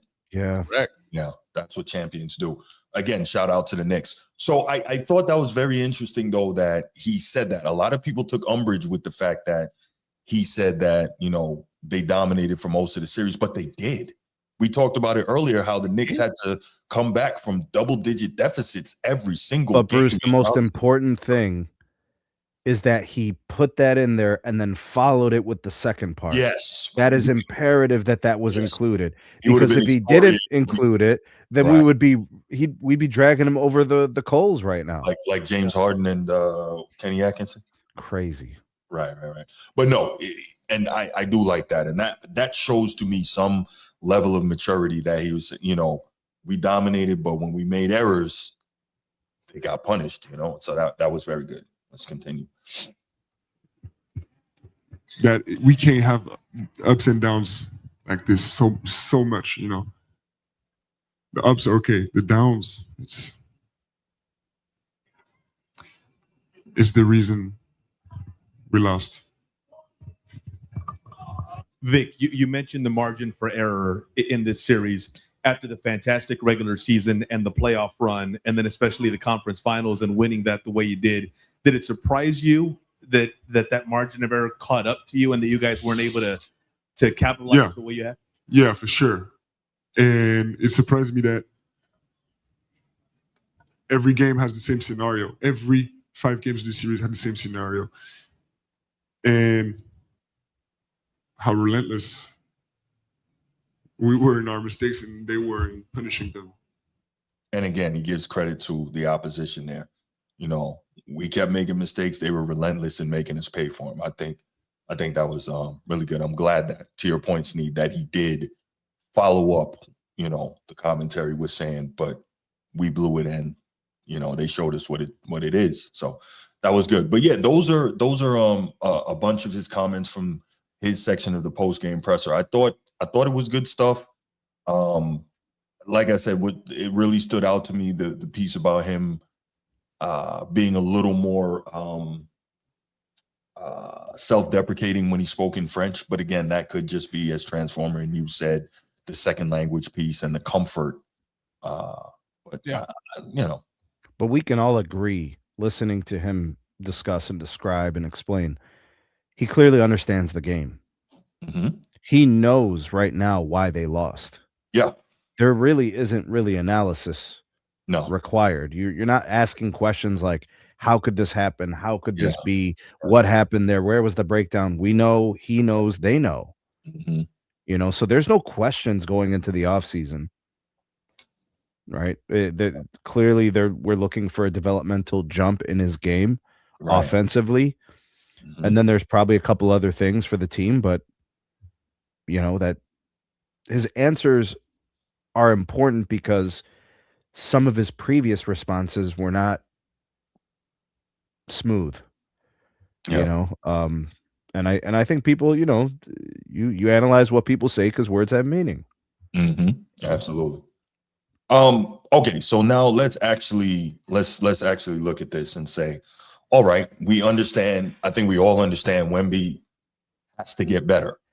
Let's talk specifically. Let's take a few minutes before we take some calls specifically about what you think he needs to do. And we've all touched on that going through this playoff run and through these NBA finals about what he needs to do to get better. I think I've made it clear what I think he needs to do, but starting with you, Steve Stevenson, and then Transformer, what do you guys think about what specifically Wemby can do to improve and get to the place where he can help his team finish the job next time? His situational basketball is poor. Mm-hmm. high leverage situations, moments where the defense doesn't allow him to do what he wants, he becomes ineffective. Yeah. Defensively, he's basically the most valuable asset in the NBA. Yes. But offensively, there's moments, those high leverage moments, the situational basketball. It's a turnover. It's a poor decision. It's bad shot selection. There, I saw him jump one play and like a jump pass with a twist. That's an unusual movement. That's like a nervous player. That's an unsure player. He needs to be more decisive in those moments. Absolutely. And I think some of that is experience. I think some of it is just familiarity with the moments. But I think he just needs to be more decisive in getting to his spots and not allow the defense to dictate where he can go. And he has to be more comfortable in more locations and not settle. Because then I think he gets better quality shots and he helps his team out more offensively. I don't think the problem is defensively.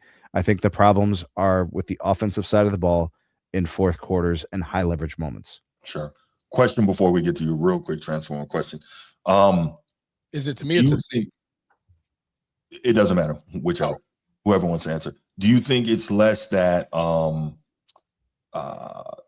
when he gets the ball in those high leverage moments and sometimes seems like he doesn't know what to do you think that's more a function of him not having like go-tos? Because like all the other greats, right? We know that they had go-tos, whatever it was, or they had, a couple of different things that they could go to and get to to know that either they're going to get a bucket or end up at the line. It seems like Wemby has a lot of things in his toolkit, but it's a jack of all trades, master of none type thing. And I don't think he knows in specific situations what should be the go-to. Am I off on that? What do you guys think? I mean, you're absolutely right. Bruce, how old is he? 22. Who had a definite go-to in 3 years? The first 3 years in the league.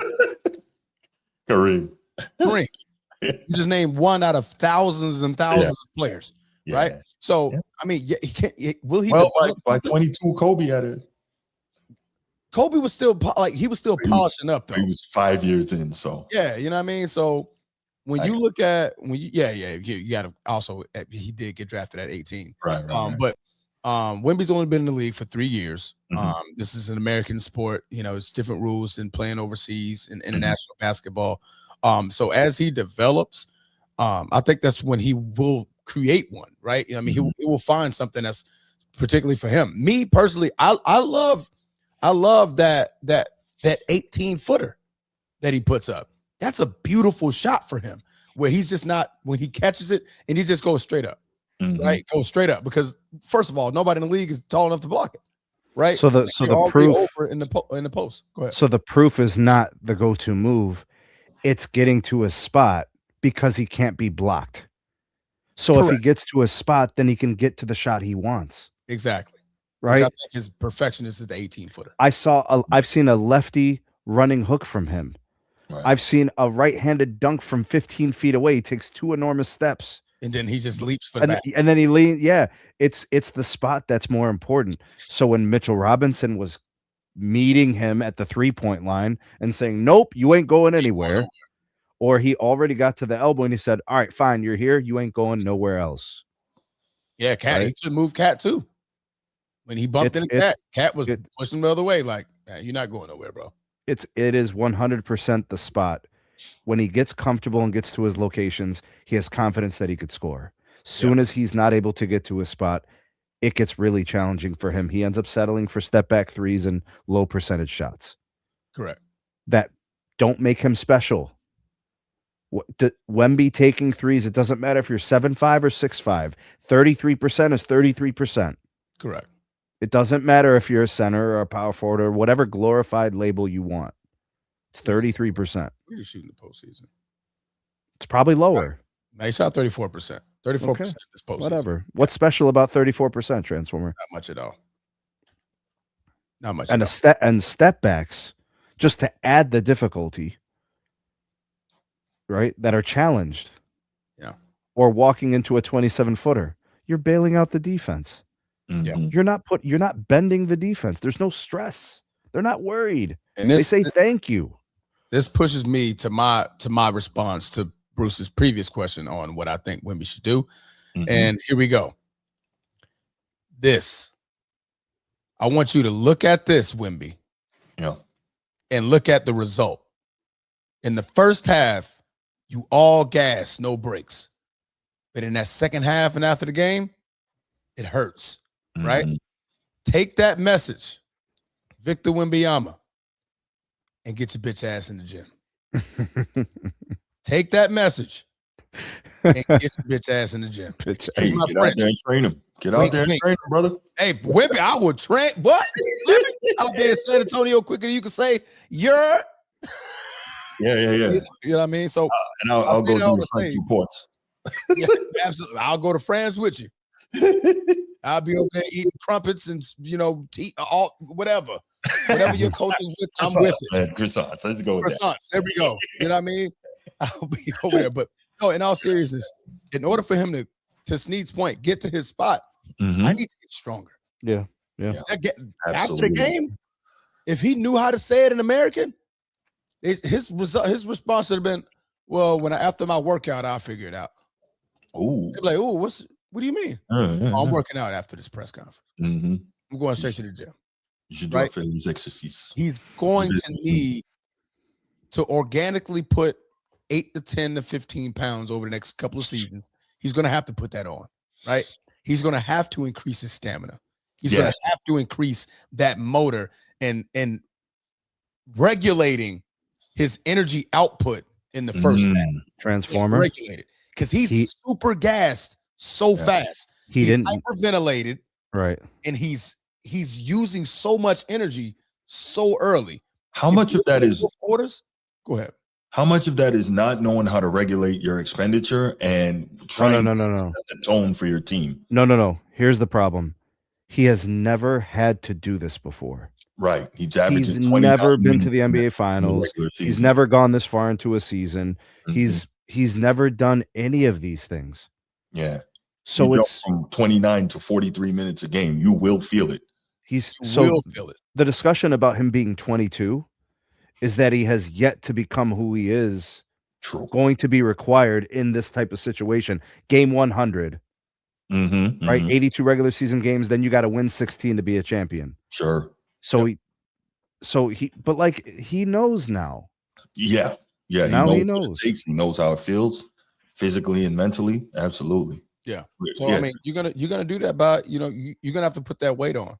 You got to organically put that weight on. You're gonna have to increase that motor, and like I said, more so regulating your body in that first half to where you're not coming up in the fourth quarter and you're putting up more threes than anything. Right? I want to say like that 18-footer is there, and so in order to get to your spot, what do you got to do? You got to get stronger, right? In order to be able to get in the post a little bit more, take a little bit of time off you. You're gonna have to get a little bit stronger. Yes. Right. So I think that would have been a response that I want to hear is that I need to get in the gym. I need to organically put some more weight on because these dudes ain't no joke. And this poundage that and obviously you see him, the refs are not going to call everything. No. They're not going to call it. He could have said that, and nobody would have dogged him for it. We saw it. I mean, we saw it, right? We saw it. And he could have even said that. You guys, but you guys remember what happened to Shaq all those years, exactly. But we Shaq saw what, 300. And they were. I mean, and they say it all the time. Refs that officiated him, they're like, we just couldn't call a foul every time. Right. You just can't. The game just doesn't work. Right. Yeah, I mean, so like when you're looking at all of that aggressive play style, you look at Hartenstein was the previous. Excuse me. Hartenstein was the previous series. It was just hacking and whacking at him. Caruso just running into him, putting his body on him. Hell, you saw freaking Jose Alvarado chipping at his legs, like bro, just taking him out of the game. Right. In order to be built for that, you have to build for that. You have to build for that. You can't be 220, 225, standing 7'4", right? And having OG Anunoby weighs like 9 pounds more than him. But OG? OG, I think they weigh about the same, close. But you see, it sits different on OG though. Yeah.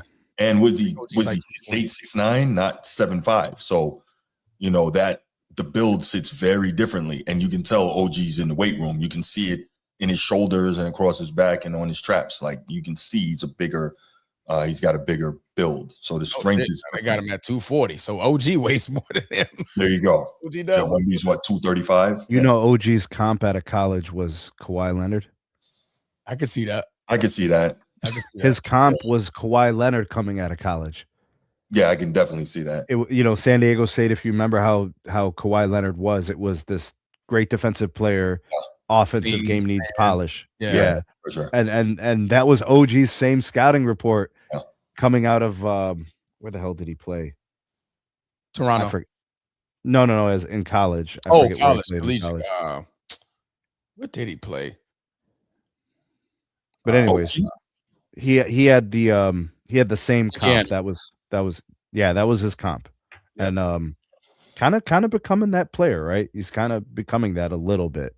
I think Kawhi's offensive game peaked elite, you know. I don't know how long OG would have to do this for a few more years, right? Before we start calling him like Kawhi, you know. Yeah. Because obviously you can see like in one-on-one situations when OG puts the ball on the floor, he's not as effective as he wants to be because it's still kind of sloppy, you know, mishandling it kind of a little bit. Especially if somebody bumps him when he puts the ball down, you can see him try to get the ball. It ain't worse than Champagny, bro. I ain't got it. You know, Champagny's a walking turnover as soon as that ball gets dribbled, bro. But catch and shoot, OG. I mean, very very solid. But again, you know, he's developing, and Victor Wembanyama's 22. That's what's so dangerous about this kid. The man's 22, and he's already at the finals, right? And he's already tasted defeat. He's already tasted that arena. He's already tasted that atmosphere, right?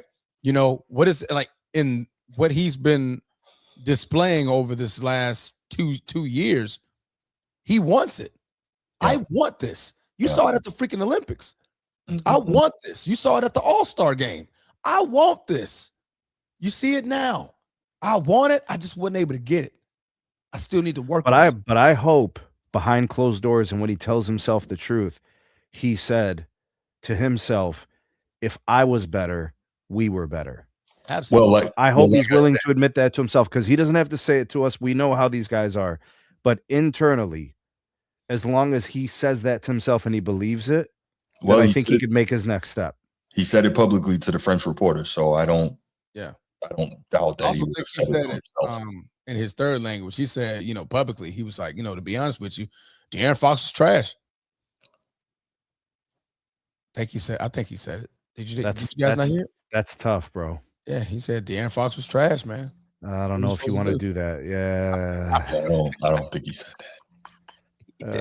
Yeah, that would be bro. Not what a leader says. That would have been crazy. Transform. Man, De'Aaron Fox was trash, man.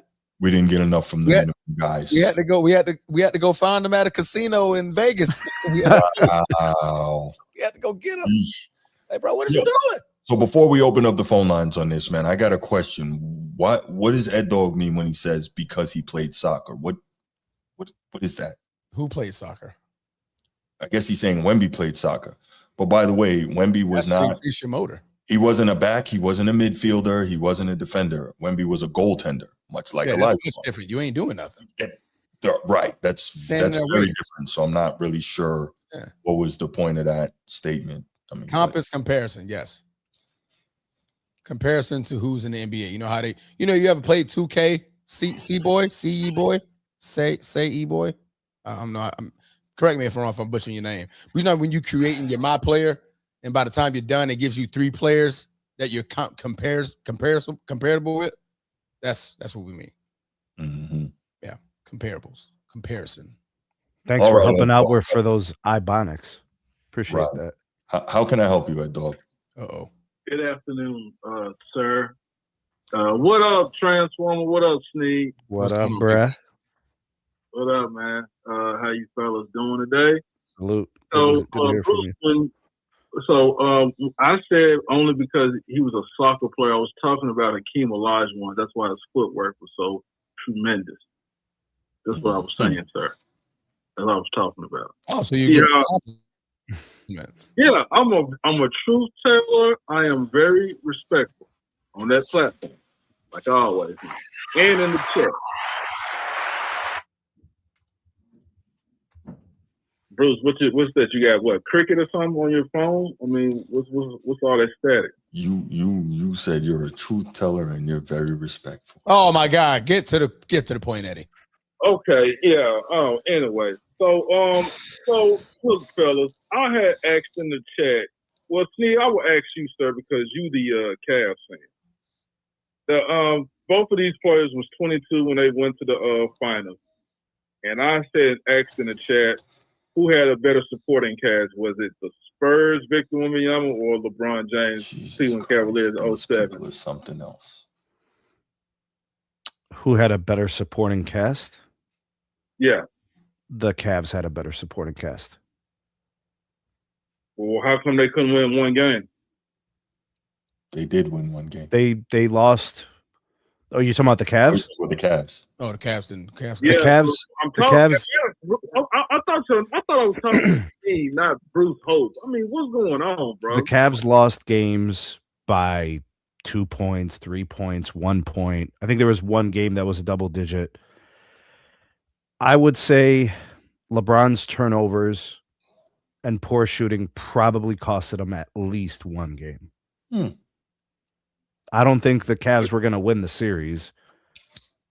I think at least a 5-game series would have been a step in the right direction for LeBron coming off of the series against the Pistons. If they would have took one game, we would have felt much better about that Cavs run in 07. Oh, okay. So you saying in your words, you would take the Cleveland Cavaliers 07 LeBron supporting cast over this 2026 Spurs supporting cast with Victor Wembanyama. Is that what you're saying? That Cavs team was defensively elite. They held Tim Duncan below his season averages. Most of what the Spurs were doing, they were struggling. The Spurs didn't play that great in that series, and that was probably the defense of the Cavs. They were elite defensively. Okay. Okay. For a point, Bruce, I already know who you're gonna take. What about you, Transformer? I would lean with Sneed on this one, and I'm gonna add in the factor age. Those guys were veterans in the game. Some of them, I think that's a factor. All-stars. Yeah. Gauskas was a great defensive player. Protector. He was an all-star. He was an all-star. Yeah. The Spurs are young, bro. They all puppies. Everybody but De'Aaron Fox, right? Dylan Harper's he's a rookie. Castles is in his second season. Victor Wembanyama is in his literally Mike Brown, a better coach in 07 than Mitch Johnson this year? Yeah. Okay. I probably would give him. I'll put Mike Brown. Mitch is a rookie in his coaching career, right? You know what I mean? So, I would lean towards the Cavs having a better. Big Z was a horrible defender. What is going on in the live chat, bro? It's about to get bad. Okay, so let's keep going. Now, see earlier in the on the show, you had spoke tremendous. You was dropping, you was putting Bruce in that blender when you were saying how much of a softy that Victor Wembanyama is, especially like when they win, he's all happy and excited. When he lose, he doesn't talk. He skip out interviews. Hold on. Can we get it? No. Because you're not being honest or complete here, right? So you're saying that you just said when Victor loses, he doesn't talk to the media. He skips out on interviews. So yes, he did miss one interview. I think that was during the Thunder series, right? Yeah, we didn't like that, Bruce. Right. And if you remember, I, among the other members of the panel, excoriated him for this. So let's not, one, act as if I gave him a pass, because I did not. Now, two, what do you mean he doesn't speak to we just sat there and listened to a bunch of clips of him in the post game after losing in the NBA Finals. Before that, sir, he did get called out for that. And also, Bruce, why didn't I hear you talk about his sportsmanship? like he did not shake nobody's hand after they won and everything like that. Did you spoke on that? Yeah, he spoke about that earlier. Oh, okay. Okay. I was just making sure, you know what I'm saying? I appreciate you, so desperate. Transformer. Sad. And I'm not desperate, sir. I was just, I missed out, you know what I'm saying? Because, like, we know a certain someone, especially if he done all those dirty foul plays and everything like that. I didn't hear you kill him for doing stuff where he did to Nas Reed. I didn't hear you talk about how he was sending his goons out on paint nails, whatever that dude name is from OKC with the painted nails. He sent his goons out for that. You never talked about that, Bruce. And then I hear you talk about when he almost stepped on OG Anunoby's leg. I didn't hear you talk about that. I did. I actually talked about that the other night on Man Down Sports. I didn't know about it until Mel pointed it out to me. Then when I went back and looked at it, I addressed it. But you know, you're so desperate to try and catch somebody. I didn't hear you talk about it on the Format Podcast, though. I'm just saying. I didn't hear you talk about it. So desperate. Sad, man. That's not desperate, sir. I'm just making sure, you know what I mean? You sure you're not desperate? You're the same one in the chat always to cook Bruce, call in and cook him. Why you don't come cook me? Pause. Why you don't do that? Bruce. Oh, you're a coward. My bad. Go ahead. Everybody knows it. Everybody knows it. That's the sad part. Bruce, only you knows that, Bruce. I have no. Oh, you heard him admit it? You heard him admit it? Bruce, first of all, I had no reason to duck the smoke. The smoke always come to me at 7 or 6 o'clock in the morning in my DMs. I don't know what you're talking about, man. Yeah. I'm pretty sure. I get text at 1 o'clock in the morning, and when I wake up and respond, it's a problem. You have to call my brother to come talk to me and everything like that when disturbing my Saturday. But that's neither here nor there. So let's keep going. Look, at the end of the day, man, I do like all jokes aside, man. I hope Victor gets in the lab, man. I hope so on too. You know what I'm saying? Work on his post game. But man, look, bro, his age shows, bro. You know what I'm saying? It all shows. And then like now, D Fox, man, you supposed to be playing like a 200 plus M player when it comes to the finals, bro. Like straight up, you really do.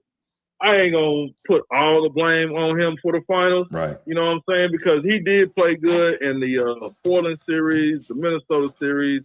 I know he set out for 2 games against OKC, but man, everybody was killing him in the media, which deservedly so. He does deserve the blame for it, which is true. But other than that, when it comes to Victor, man, yeah, man, like just get back stronger, get back healthy, stay healthy, man. Now, everybody keep talking about, man, you know, they're going to get back. But look, man, that can happen from 5 to 10 years, man. It is not like it's going to happen like next season. I believe I said that when I referenced Hakeem going between 86 and then 94 before he got back to the finals. Forgot that part?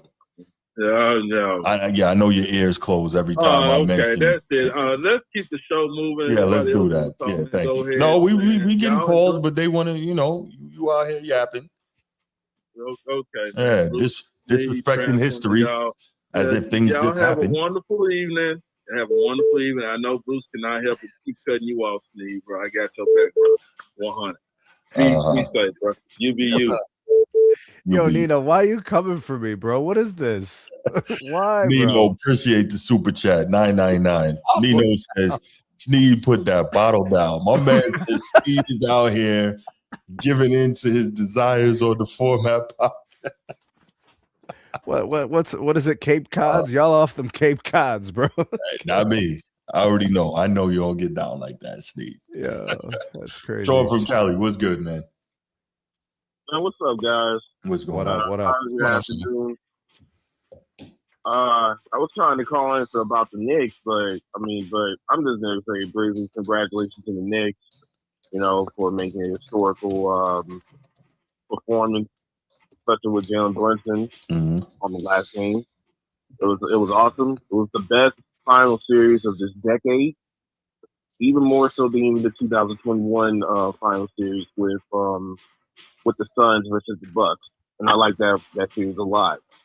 But it is dope. But as far as Wemby though, I don't listen. I understand that he has to be very professional, but all this, the media, I know what the media was trying to do. The media was trying to give him some type of like, softballs in order to say, hey man, you have to talk trash about your team, you have to talk trash about your coach, and he wasn't having it. And I think that for what he did, even though I say it's unprofessional, I will admit say I think it was deservedly so. The media has been absolute garbage throughout this whole final series. Shoot, when he was speaking French and talking to a French reporter, he was giving them more of the scoop than what Americans actually trying to get. And also, yeah, he has some work to do. He needs to know that he's 7'5".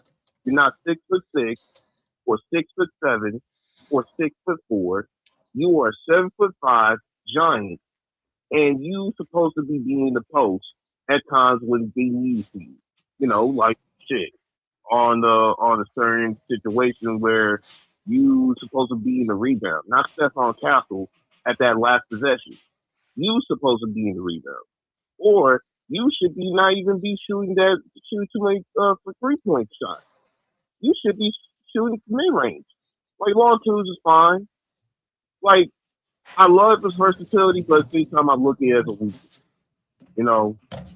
But honestly, that's all I gotta say. You know what I mean? Like Wemby, as far as like people switching up, yeah, I mean that's the typical shit when it comes to sports. Like winner circle syndrome, people switching up, and until you win a chip, it's gonna happen. You know what I mean? He ain't the only big man that ever lost in his final series. There's tons of big men that lost in their final series. Yeah. And he never considered himself like the GOAT. You know what I mean? That's the crazy part. Like people acting like he's the greatest of all time. No, he is like a phenom to bring certain things that we wanted to see in this NBA. Mm-hmm. He made that final series in 10. But win or lose, I actually like that. He showcased that he is an absolute draw. A spectacle. He made that David versus Goliath series amazing. And also to say that he's gonna wait for 5 to 10 years just in order for him to go back to the finals, that I honestly don't really see that. I think he's gonna come back next year. Like most of the Spurs, outside probably De'Aaron Fox or maybe some bench players, they're probably gonna have to move Harrison Barnes and all these old guys out of the pavement and get some younger guys. Outside that, you know what I mean? The Spurs is still a top 2 team in the West. To be honest, he's the best team in the West. He just lost against a hungrier New York Knicks team. Well, I'm just saying that people need to chill out when it comes to like having these like excessive expectations, as if like he said, like, I'm the greatest of all time. I'm the best big man of all time. Like he never said none of that. I mean, I'm just being honest. Like these guys acting like someone like Wemby said, like I'm the greatest big man of all time. He never said he was better than Will or Russell or Shaq or even like Hakeem. And most of these guys is in the top 5 list of big men have lost in the finals. You know what I mean? Especially in their first appearance. So, you know what I mean? With Victor Wembanyama, you did amazing. You went ahead of your schedule. You overachieved.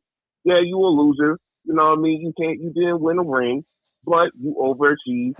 And hopefully that you're going to go to more finals appearances as you go on with your career. And yeah, I'm laying my plane there. All right, Sean. Good call. Good points, man. Solid. It's good. Cap the engineer. Yes, I believe if they had another coach, it could have been different. Now we do gotta give Mitch Johnson some credit. This is his first full season as head coach. He takes his team to the finals. True. But Shanita and I talked about this ad nauseum while we were live casting these games, and there were a lot of places Mitch Johnson could have made adjustments. One of the most simple was better managing Wembanyama's minutes, as well as better managing timeouts during those Knicks runs that kept bringing them back from all those deficits. So I think it could have been different. And yeah, exactly. LeBron lost his first finals, went on to win 4. Shaq got swept in his first finals, of course, against Hakeem, your dream. He got swept in his first finals, came back, and he's got 4, so nobody's saying this is the end of it all for Wemby. I just think we need to understand, and hopefully Wemby understands, it's no guarantee that he's right back there next year. That's the thing. Yeah, especially with so much parity. Right. It's a whole lot of parity. Like, players can get moved a lot easier. You're an injury away from not making it. And this has been he was relatively healthy this season, played 64 games. We saw what happened with the blood clot in season 2. So like there's like I get what you're saying when it could be some years, right? Sure. Because the league is full of so much parity. It's not like they're coming back and you're just starting it back over from ground zero like it is now. Like, no. Yeah. OKC's not going anywhere, and they're going to have an attitude next year. Yeah. You know what I'm saying? So Giannis may enter the West. I mean, who knows? Who knows? You know what I mean? So, yeah. No doubt. Nino, what's good, man? Man, y'all took my point. I disagree with Sean them 1,000%. I agree with Bruce. Okay. Wemby got to get better. We understand that. Yeah. I'm gonna give him a pass though, because I need some knowledge from y'all. Y'all been watching longer than me. I know ain't nobody done it since I've been watching. Has any player in his first 4 years, led the team like on the court statistically and was the leader of the team and won the championship? We know Bron led the team. They didn't win. We know Magic won, right? But Kareem was the leader. But he had Kareem. Mm-hmm. We know D Wade done it in 3, but Shaq they had Alonzo. Wemby was asked to be the young leader. Yeah. And I think and the coach, they didn't even have a coach that was Steve brought up the Mike Brown point. He was a young coach. He ain't never been there before. He gonna get better too. My problem is the same thing I said with Brunson. Wemby ain't got his payday yet, have he? Or did he get it? They will give him everything they could legally give him. Okay, that's a great point now. And thankfully, because when you win early, that's dangerous. But thankfully, you found Harper and a couple guys. Harper's going to get money. He's going to get paid. Yes, a nice contract. Wemby's going to get the vote. And the late too, if he wants. So what does that do to the team? I don't know how they're going to. I don't know how they're going to work it, man, because it has to be Wemby, it has to be Castle, has to be Harper. I don't, and we know that Fox just got paid. I don't know how they're going to do this, honestly. They're going to have to move Fox. You got to. What is their strength right now? What is their strength? The depth. Same thing with OKC. Right. Now, when you get down, what if they get down and pay players and they up to 4 players? But it's not general depth. It's guard depth. Yeah. It's not general depth, meaning they're not deep at the big position.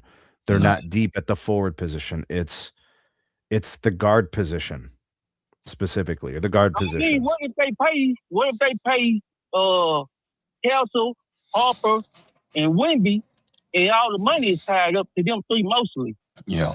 And the depth is not right now. They got good players on the bench.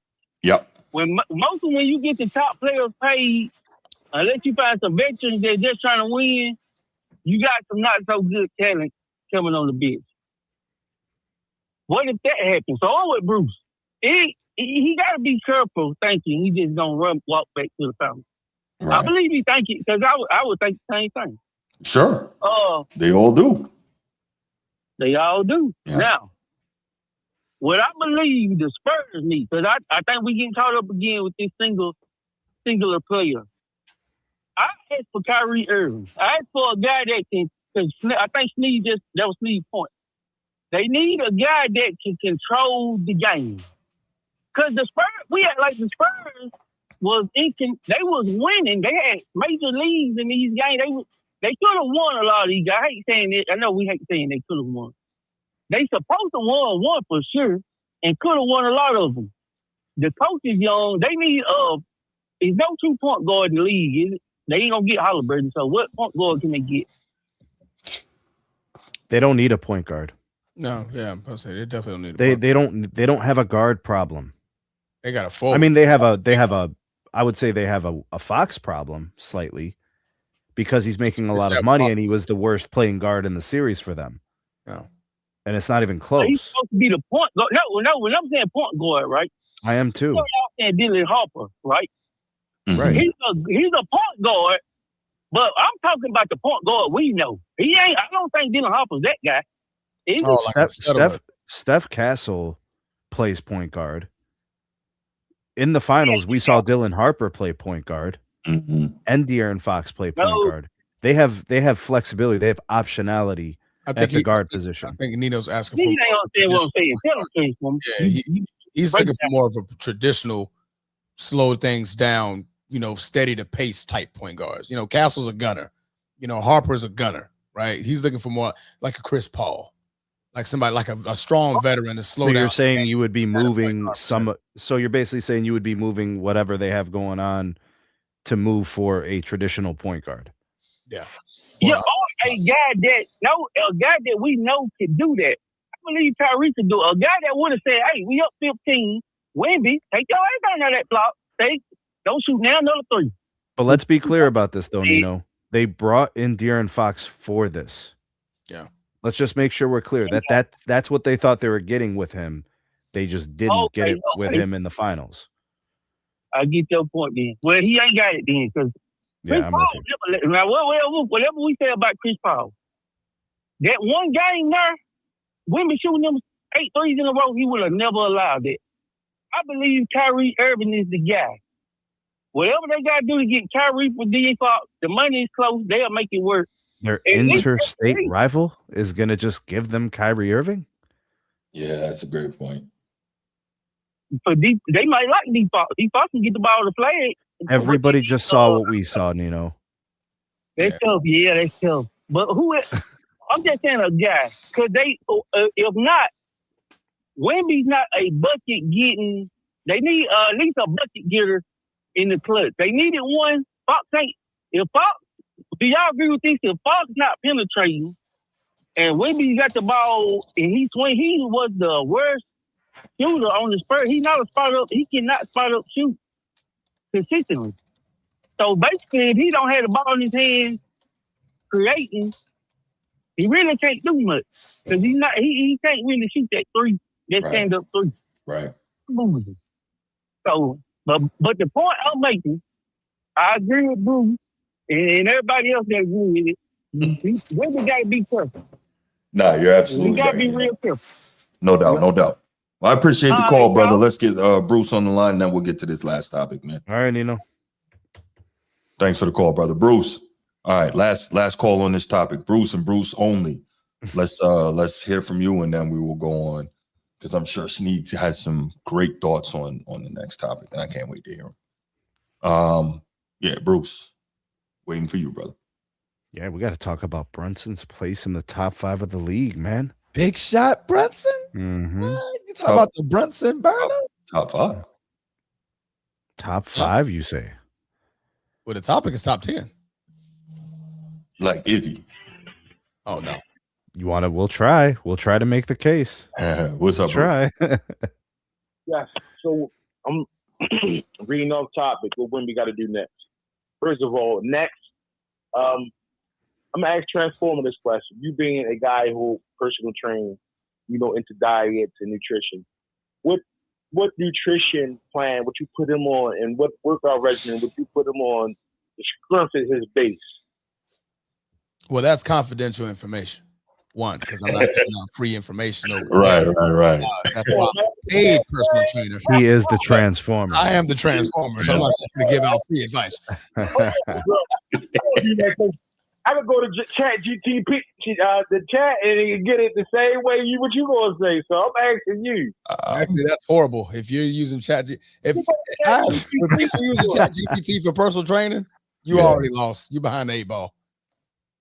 Man, I'm not trying to. Come on, stop that, man. Come on, you can't explain what he got to do to get stronger. I mean, he's gonna put on 8 to 15 pounds organically, and he can do that through a big hefty diet, heavy protein. He's gonna have to carb up, most definitely, and that'll be his. I mean, it's easy to put on weight. Putting on weight is not the hard part. It's putting it on organically that's going to be the challenging part as he builds his strength. That's that strength. But I get it, Transformer. You're a capitalist, brother. It's all about the capital. It's all about business. I get it, bro. I got to feed these kids, man. Well, I saw a lot of things when we went wrong, what he got to do better. He got to be more decisive with the ball when he get it in good spots. I've seen a lot of times in his finals, he get the ball and he hold it. A lot great players already know what they're going to do before they even the ball touch him, and they know it's coming his way. And I've seen a lot of times, a lot of stuff not to blame on Wemby, man. I've seen a lot of times down, he had mismatches in the post. Where he had good enough position, and guys went down and came down and chucked up a three. Not Dylan Harper. He tried to get the ball to him very frequently. No. Not when they needed to be in good spots when you had the mismatch. Not when you on big guy. Not when you on Towns. Not when you on Mitchell Robinson. I think sometimes he had smaller guys on him and he was in a nice spot. And the point guard didn't get it to him. And truthfully, the Spurs don't have a true point guard. But he most definitely got to get stronger. Got to be more decisive with the ball, man. And that's his flaw on offense. I don't think he's a great post guy, game guy. He more of his, he want to be a shooter. He showed some toughness sometime in the box. He want to be like a perimeter, 7'5" KD, more of that. That's what it looked like. He want to come down and dribble between his legs and do crossovers and spin moves. He's not a bruiser. So is it that we are trying to make him something he's not? Can he be great? Can he be great being what he want to be? It seems like he don't want to bang. He'll bang some. Not that he's soft. We have seen him bang in the box. But he consistently down, like really getting in the box, off the things, didn't get much. So maybe we try to make him something that he's not. Maybe he won't be a great post, at 7'5", which should be a shame. He's not decisive with the ball. He's got to get better with his post move, with footwork in the box. I haven't seen that whole series. I haven't seen Wemby shoot a baby hook. No drop step up or under. You feel what I'm saying? I ain't seen none of that. There's a lot of perimeter-based basketball with him, so he most definitely got to work on his fundamentals in the box. Yeah. And strength. So, other than that, man, that's all I really got to say, man. That's all he got to work on. The press conference stuff is a little emo. He's a little emotional.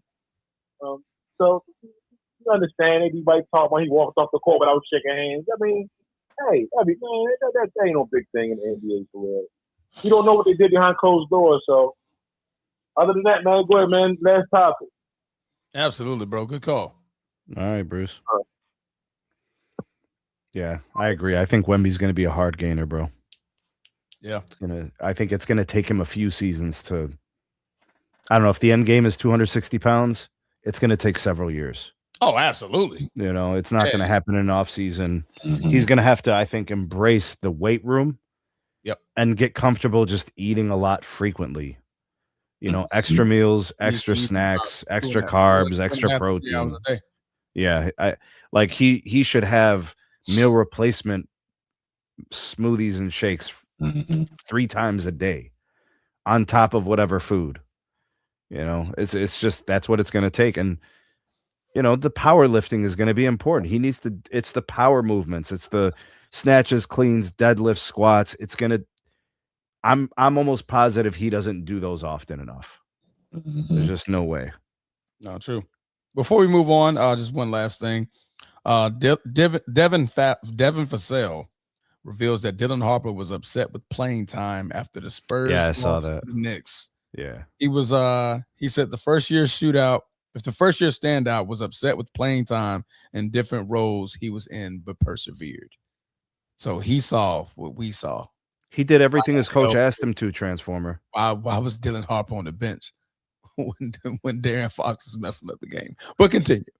He did everything that Coach Mitch Johnson asked for him. He balled out. He asked him to defend Brunson. He did. He asked him to play point guard. He did. He asked him to play off ball. He did.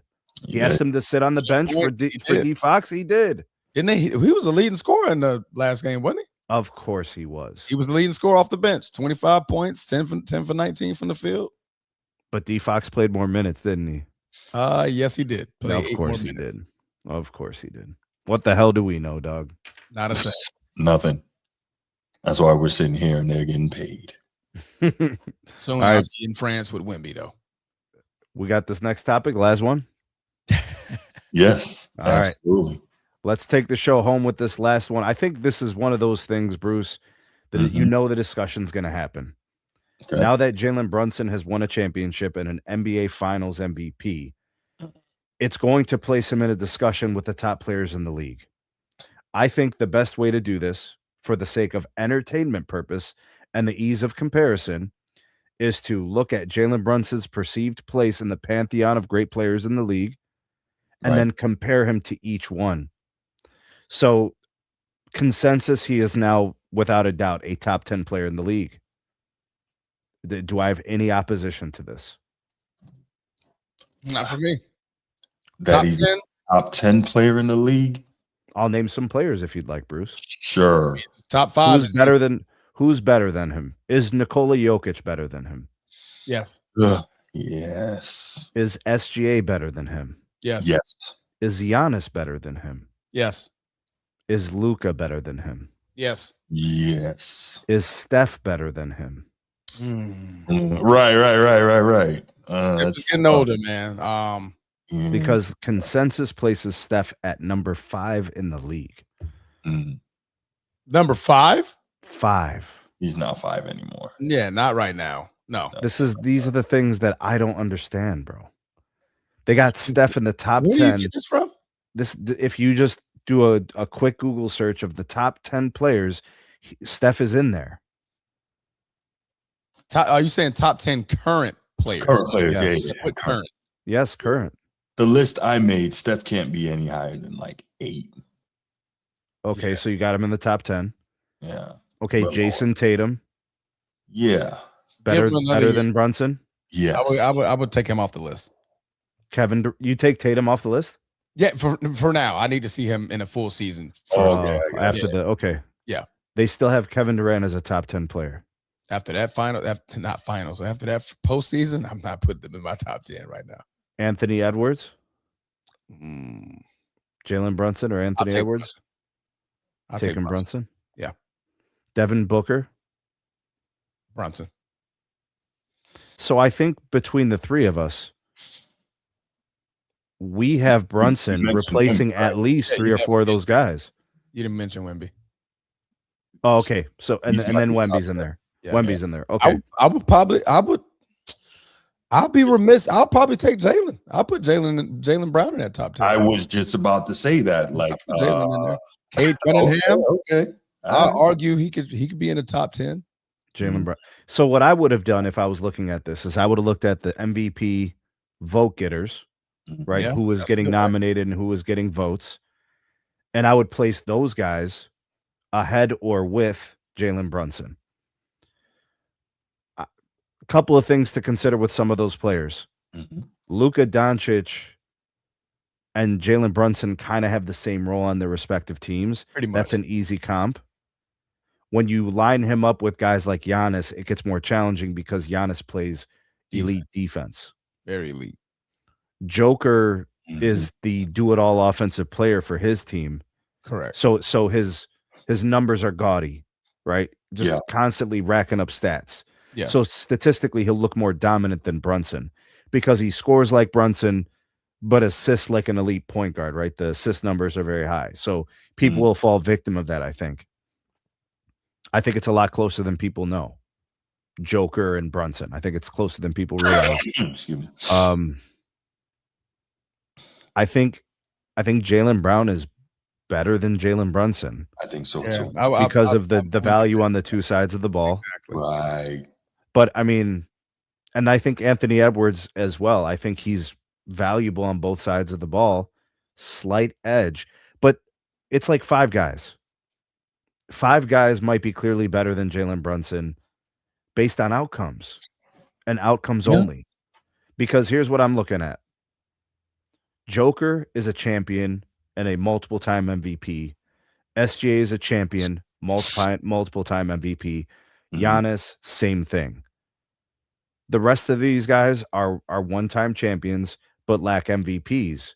Right. That's kind of where Jalen Brunson is, right? One-time champion, really nice playoff run and finals MVP. So he's kind of like in that same air. I think he belongs in clearly the top 10. Yeah. I think he's on the periphery of top 5. Top 5. In a 6, 7, or 8 range. And I'm not going to fight you for it if you think he's better than Edwards. Fine. I'm not going to fight you for it if you take Jaylen Brown. I'm good with it. But like him and Luka is kind of a real thing. It's kind of they must do the same thing. So like you're picking so in the NBA Finals when everything was there for them, Brunson beats the Spurs in 5 and Luka loses in 5 in the NBA Finals. So I got very different outcomes. Okay. Against it. Okay. I got what you're saying. A lot of people say that Luka is very clutch. I don't think he's Jalen Brunson clutch. I mean, he's seen Luka hit tough shots, but Brunson's winning chips now, right? Yeah. Luka, Karl Anthony Towns gave him nothing yesterday, and he just took over and won it. Right. 45 points in 41 minutes when his top running mate gave him nothing. Yeah. I think that's special. We've seen 50-point closeouts from Luka Doncic in years past and things of that nature. So, what about SGA in the NBA Finals last year when J-Dub gave him 41 in Game 5 or whatever it was, or Game 6? What was it? I think it was Game 6. Game 6. Yeah. Jalen Brunson didn't get that, bro. No, he did not. He was a solo act. Yeah. In Game 5. So I want to boost Jalen Brunson a little bit just because of the feat that he was able to achieve. I want to put him past a couple of guys. So I got him top 6, top 7. I think he belongs in that discussion. All right, Bruce, what do you think? No, I think you're 100% right, Sneed. I just, when I immediately thought about it, I was like, are we, doing the recency bias thing, jumping on that? But I think it's fair. I think he is towards the bottom of the top 10, but he can very quickly move up that list. Yeah. I also think that bottom of top 10 meaning 9-10 or bottom of top 10 meaning somewhere between 7 and 10. Somewhere between 7 and 10, I think. So the bottom third. Bottom third, yeah. Yeah. Mm-hmm. But again, he can very quickly move up. And YD made a great point earlier. He's 4-time All-Star since he's been with the Knicks, 4-time All-NBA since he's been with the Knicks, clutch player of the year since he's been with the Knicks, and now champion and finals MVP. Those things add up very quickly, right? I'm not the guy that's, jumping off the porch just yet, but those things do add up. So I got to give him credit. I think that it's a very fair point. I don't know, like I said, if I would put him as high as some people want to put him. I think I heard somebody say, like somebody in the mainstream sports media, he's the best player in the world now. I'm like, see, this is what we have to do all the time. And so it feels like you're hating, but you're just trying to push back, like, calm down. You know what I'm saying?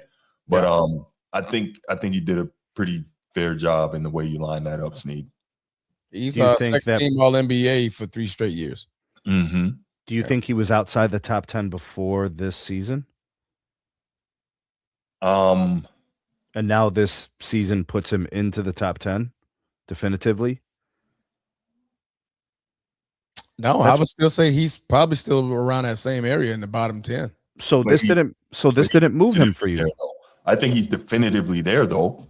Now there's probably not an argument that he can't be. My question, Bruce, is did he move this season by winning the championship and then winning finals MVP? For me, he did. I don't think I would have had him top 10. But winning finals MVP. Now he's in the top 10. And what he showed, because Anthony Edwards also had Cat. Right. What did Anthony Edwards do? Right? Like Jalen Brunson gets Cat. All right, that's all I need. I just need a running mate, right? He takes over, and obviously, has one of the best performances in finals history in a closeout game. That's something I'd be wanting to see from Anthony Edwards. Like, take over the game, right? Stop settling for the 3-ball all game. Like he had to grow out of that for the last couple of seasons. This year, I think he did a little bit better of a job, but then he got hit with the injury bug in the postseason this year. So that's why I'll put Jalen over Anthony Edwards. Now, Anthony Edwards is tough, but that championship is, it reigns supreme, man. So let me ask you this, right? Because I know what Ed Dog would say, but Jalen Brown also is a Finals MVP and a champion, multiple-time All-NBA, multiple-time All-Star, right? Yeah, that's why I'll argue Jalen Brown over. But he's better on both sides of the ball than Brunson. Well, maybe not better offensively, but he is the more complete player because he's a far better defender, right? Yeah. So would you put Brunson above Jalen Brown? Yeah, I think Jalen. I don't think I can yet. That's an argument, yeah. Right. Jalen has an argument there. Yeah, so. But no, man, definitely, clearly top 10. I think it's starting to become arguable closer as he tries to reach for that top 5 spot. But those top 5 spots have champions, league MVPs, finals MVPs. Exactly. So that he's right there on the cusp of it. Yeah. Like if you had a tier of players below those guys, like he's right there in that next tier. Because like SGA's won 2 MVPs, Joker's won 3. Yeah. Both of them are finals MVPs with a championship. Giannis, it's the same discussion. The only guy that frequently gets put into the top 5 that doesn't have these things is Luka. It's Luka, yeah. Right. And that's why I say I think there's a conversation to be had about preferring Jalen Brunson as a better player than Luka Doncic. I think more so, because Luka's not getting MVP because look who the hell he's battling. I think that's more so like, I'm okay. You got Jokic putting up triple doubles over and over and over. Okay. You got SGA shooting at an extremely high clip, best record in the league. It's like, okay. Like, but still, Luka's definitely, he's definitely top 5.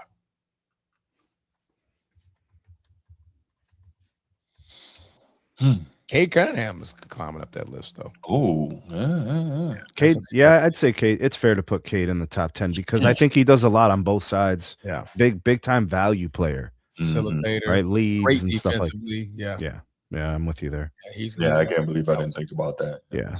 Mm-hmm. I would prefer Cade over Steph, which they're putting Steph and KD top 10. I'm taking those guys out. I'm instantly putting in Wemby. I'm instantly putting in Cade. Yeah. How the hell do you put KD and Steph in a top 10 at this point? That's crazy to me. It's just nuts. In the postseason. Right. I don't think Steph's been in the postseason the last 2 years, has he? Has he been in the postseason? I don't think he made the postseason last year. Did he not? Did they play in last year? No, yeah. They were playing and then they got to the second round, right? 2014. The Pistons? They beat the Rockets last year. Oh, okay. In the opening round. Oh, okay. That's they won that they won their playing matchup, and then I think they played the Rockets. Yeah. Then they got swept the next yeah. series. Yeah. Remember Steph got hurt like in the second minute of game 1. That's right. Hurt his hamstring. Yeah. Just for context, this is important. Jalen Brunson, in the course of his career, I would say he's been averaging somewhere between 70 and 72 games a year. So he's generally available. Yeah. He's and this version of him with New York is like, that's the him, right? Yeah, with the Mavericks, he was second to Luka. But since joining the Knicks, he's averaging 26 a game. Yeah. He's probably close to 50%. He's probably about 48%. 3-point, it's down this year, but generally he's about 38 or 39%. Free throws, he's mid-80s. It's pretty good. He's been very consistent. I think it's fair to describe him. Yeah. But he is a score first point guard. Oh yeah. He is looking to score primarily Yes. for himself and takes on the responsibility of scoring duties. Yeah. Well, he's shown he can handle it, has he not? Well, even with Cat, like his scoring average is still 26. That's I mean, Right? look at this lead. I mean, when the postseason arrives, he shows up steps and up. he's starting his last year in Dallas. He in the regular season averaged 16 points a game, gets in the postseason, averages 21 and a half points per game. Following season averages 27 points in the postseason, 32 points in the postseason, 29 points in the postseason, and 28 and a half this postseason. All tick ups from the regular season. So he steps up. He does. Tough shot maker. Big He's there shot, to- Brunson. He's there to really support his team offensively when basically nobody else can. And then when he gets the support, obviously it alleviates a lot of the responsibility. Yep. A team is generally better when there's dynamics to their offense and multiple guys can provide. You don't really want to have to rely on one guy only. But I think out of necessity, because Cat was out, we kind of saw the takeover mode yesterday. Yeah. Right. And that takeover mode is unique, by the way. That's Yes, why I it think is. we're putting him in this top conversation. Sure. Because not all the guys we named can actually do that. Right. Right. So if I'm looking at, can Jalen Brown do what Brunson did yesterday? I don't think so. I don't think so. Not in the final. No, I Can don't. Anthony Edwards do what Jalen Brunson did yesterday? Maybe. I could see it. But if AE gets hot from three, then yeah, I can see him doing it. Can Giannis do Well, what? wait a minute. Can we go back? Giannis do it? Right, we've seen it. He had Can that we 50 burger, yeah. Can we go back a quick second? Maybe Jalen Brown from a couple of years ago can't do it, but now we know he can. We saw him carry the team and average 29 this year, right? So yeah, Yeah, I'll give you that. Yeah, it's a little different now. How can we take Curry? We're taking Curry out. We're not talking about in his career, brother. We're talking about current players in the NBA. Right. Like right now, definitively top 10 best players. Music Make Me High, 7170. Mm-hmm. Music makes me high. What is that? Music Makes Me High? Lost Boys. I thought it was Tony Braxton. Way off. Braxton have a song like that? Tony Braxton? Did Maybe, she have a but song like that? It's definitely Lost Boys, though. Something makes me. Mm-hmm. I'm thinking the verbiage is similar. That's what I'm thinking about. Yeah, well, not music. I don't think it's music. What is that Braxton song? But all right, we are going to leave it right there. That was a great topic. Not going to take any more calls on this one. We're already running up against almost 3 hours. So we're going to leave it right there. I definitely appreciate everybody, who has been involved in the chat. I appreciate everybody who called in today. Thank you so much for the super chats. Appreciate those as well. Absolutely. Y'all know what time it is, man. If you're watching a show like this, we know that you talk sports with the other people in your life. So make sure you share this with them. Like and subscribe, hype videos, do all this stuff, man. Help us grow because we are trying to get to 10,000 subs by the end of the year. And we know that with your help, we can do it. All right. So we will be back when we're back. Enjoy the World Cup and we out. Peace.